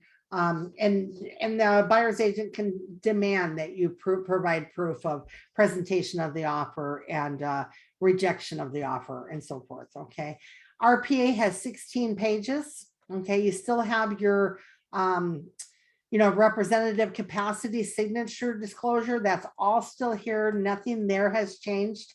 If there's more than 2 signers, you still have your ASA agreement. Your acceptance of the offer is here. And it just says is subject to the attached counteroffer. You're going to check one of these boxes. It could be a single counteroffer or multiple counteroffer. Backup addendum is there. And again, legal representative capacity is here too. Okay, so nothing here that I highlighted or noted. It says seller's acceptance is subject to the attached counteroffer or backup offer or both if checked below. Seller shall return and include the entire agreement with any response. This is something that's overlooked a lot. So I'm just going to take like 30 seconds here to say, if you're receiving a counteroffer, those of you that are listing agents that are writing those of you that are buyer's agents that are receiving them, you're supposed to be getting back the entire purchase agreement with the counteroffer. You're supposed to be sending the entire purchase agreement with the counteroffer, because the counteroffer, again, if you go back after today's class and look at it, it has verbiage that's on it that says everything remains the same. Everyone that signed every single page, initialed every paragraph, filled it out, everything is enforceable and binding with the exception of here's the following changes or clarifications.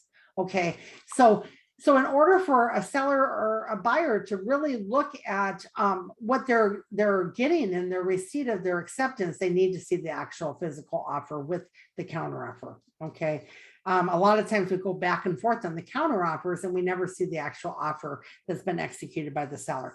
If the seller checks these boxes, they're protected. They, you know, and the counteroffer, of course, on the multiple counteroffers, they're not going to be in a commitment unless they sign and acknowledge that final acknowledgement. Okay, so under paragraph C, because this goes into all that you're used to, everything has remained the same. RPA has 16 pages. Seller acknowledges the receipt and understands every page and attachments that make up this agreement. Now, again, you know, in parentheses, it will automatically bundle up. I want to use the word bundle up. It'll automatically bundle up anything that you check, anything that you acknowledge, anything you incorporate will automatically bundle up with this offer. Okay, such as your agency disclosure, your SBSA disclosure, if you incorporate that, all of those documents. So that 16 pages can grow to be quite large. All right. Now down below, seller signatures by signing it, you know, they're accepting, but they're accepting how? Did they check one of these boxes up here or did they accept it as is? Okay, if the offer is not accepted, they still have a box for that. That has not changed. The agent broker section has not changed. This should be completed always entirely, just like with your current agreement. And I would always recommend that you read what 1, 2, 3, 4, and 5 addresses. Okay, particularly paying attention to the agency relationship is confirmed by you signing this. You've said you looked at that paragraph and it's done correctly. You don't need to do it again or have an AC incorporated into the contract. The cooperating broker, the CBC, do you need it? Maybe you're representing a buyer on behalf of a non-reciprocal property. So take a look at those. That's in your current agreement. So there's nothing new there. I'm just bringing it to your attention to address it again.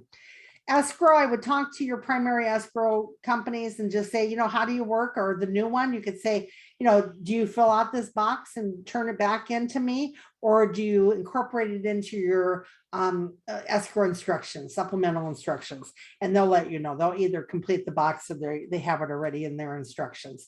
Presentation of the offer, there's still the box there for you. Nothing different or noted there on any of that. So as you can see, and I know we went over a few minutes, but as you can see, a lot of these changes are changes that are good changes that have brought this stuff up front and forward. In my paperwork here that I went through with you today, you can see I have, I mean, this was originally done for that thorough class teaching each and every paragraph, but you're more than welcome if you email me, okay, you're more than welcome to receive that. I also encourage you to review this document here, the contingency of the appraisal done the right way and the wrong way. Those quick guides are very valuable. And again, it's all about getting more familiarized with yourself going into 2022 with what forms are going to be incorporated in the new agreement. I have all these documents that I showed you here. I'm more than happy to you know, share all of them with you. Okay, let me take a look at these notes and see.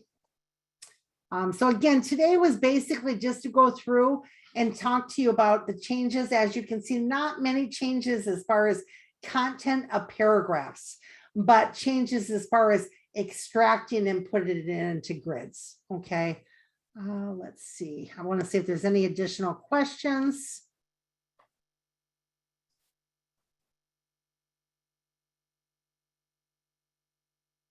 If one cancels on low appraisal, based on loan contingency. It's two separate things. So those contingencies, each contingency is separate. How do you know what contingencies are part of the offer? Well, look at that bracket that says contingencies. I mean, it's in paragraph 3 now, and it's every single contingency that's there. If one cancels, let's see, if the request for repairs is required, even if no repairs are requested. No, my answer is no. You don't have to incorporate the documents if they're not asking for anything. Okay. TB brackets default change to not included, correct. TB brackets have always been not included. If you look at the verbiage of the new contract and the old contract, it always stipulates under all of those items for your check and refrigerator, washer, dryer, all that. It's saying that, you know, things will be removed, and and they may remove the brackets, they may remove the TB. That would never be, that would be considered separate items, but they'll fix and patch particularly the holes and things and the damage, but not really paint them. Okay. Can buyer get a credit if they decide later in the transaction they don't want the home warranty that was paid for by the seller? No. Here's how it works. The contract always allows you to ask for something and set a maximum amount. So if I'm saying that we're asking for a 1-year home warranty not to exceed $500, and it's going to include the refrigerator, washer, dryer, pool, whatever, one, I need to make sure that I've covered the cost. Per this new agreement, there's verbiage in the new agreement that will say the buyer is going to pick up the difference. So for example, if I calculated 500 and now it's 625, buyer has to make up that 125. And I may, who knows, feel like the need because I made a mistake to cover it as an agent. But at no time, no matter what's negotiated, is the buyer entitled to receive funds out of it. So for example, based on home warranty, no, it's, you know, home warranty not to exceed 300 and it costs 275, they're not going to get the difference. They're not going to get the cash instead.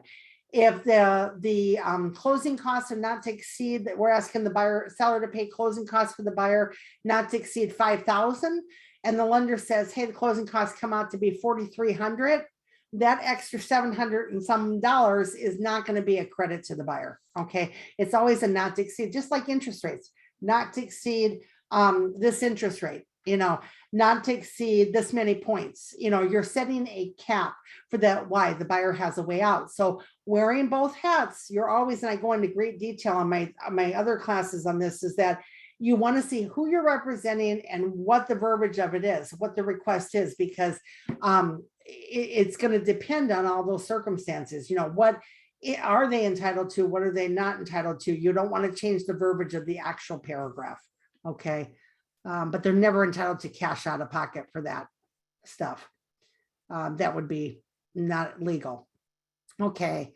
Can the buyer get a credit if they decide later in the transaction that no? And then we've got TDS to be filled out by handwriting. Yes. There's different programs out there for that kind of stuff. And you can check it with your association membership. Oh my gosh, you get so much. And there's so many affiliated partners that you can tap into. You know, you've got the Connect program that will take and extract the MLS content and put it into your transactional content. You have TDS. We used to use Glide, but Glide got sold out. But there's other companies out there that have something similar. You can send it to them and have them fill it out themselves and things like that. Okay. There probably is a quick guide for the new hazard fire disclosure, the FHDS. So I would check into all the quick guides. They're like the Q&As. They're in question and answer format so that you have that. If all removal contingencies has been signed, but the buyer cancels for FHA, does the seller get to keep the deposit? Well, again, the FHA VA has a stipulation with the advisory that the deposit is never going to be accessible to the seller if the buyer defaults. That's why sometimes they look at those type of loans as, okay, we've got to stay on. It's not that it would be more of a risky buyer. It would just be, you've got to supervise that buyer a little bit more. You've got to be on top of the lender a little bit more. You've got to make sure that they are removing contingencies in a timely fashion. Because if you drag it out too long and you're not having them or enforcing their contingency removals and they cancel later down the road, who knows what the economy is going to do? What if the property value drops and now the deposit? That's why you're also, when you're looking at a deposit, when you're reflecting on representing a seller and an offer comes in and you say, okay, offers for 500,000, deposits 2,000, not enough. That should be countered out and it should be replace the deposit. And especially if you're in a market like today with multiple offers, you can say you want them to replace the deposit tying in with liquidated damages up to 3% or at 3%. You don't want a buyer to ever put in money above that amount, but that's going to strengthen or weaken an offer, right? You're going to know if I've got 10 offers and I counter them all that they have to come in with a deposit of at least 3% of the purchase price.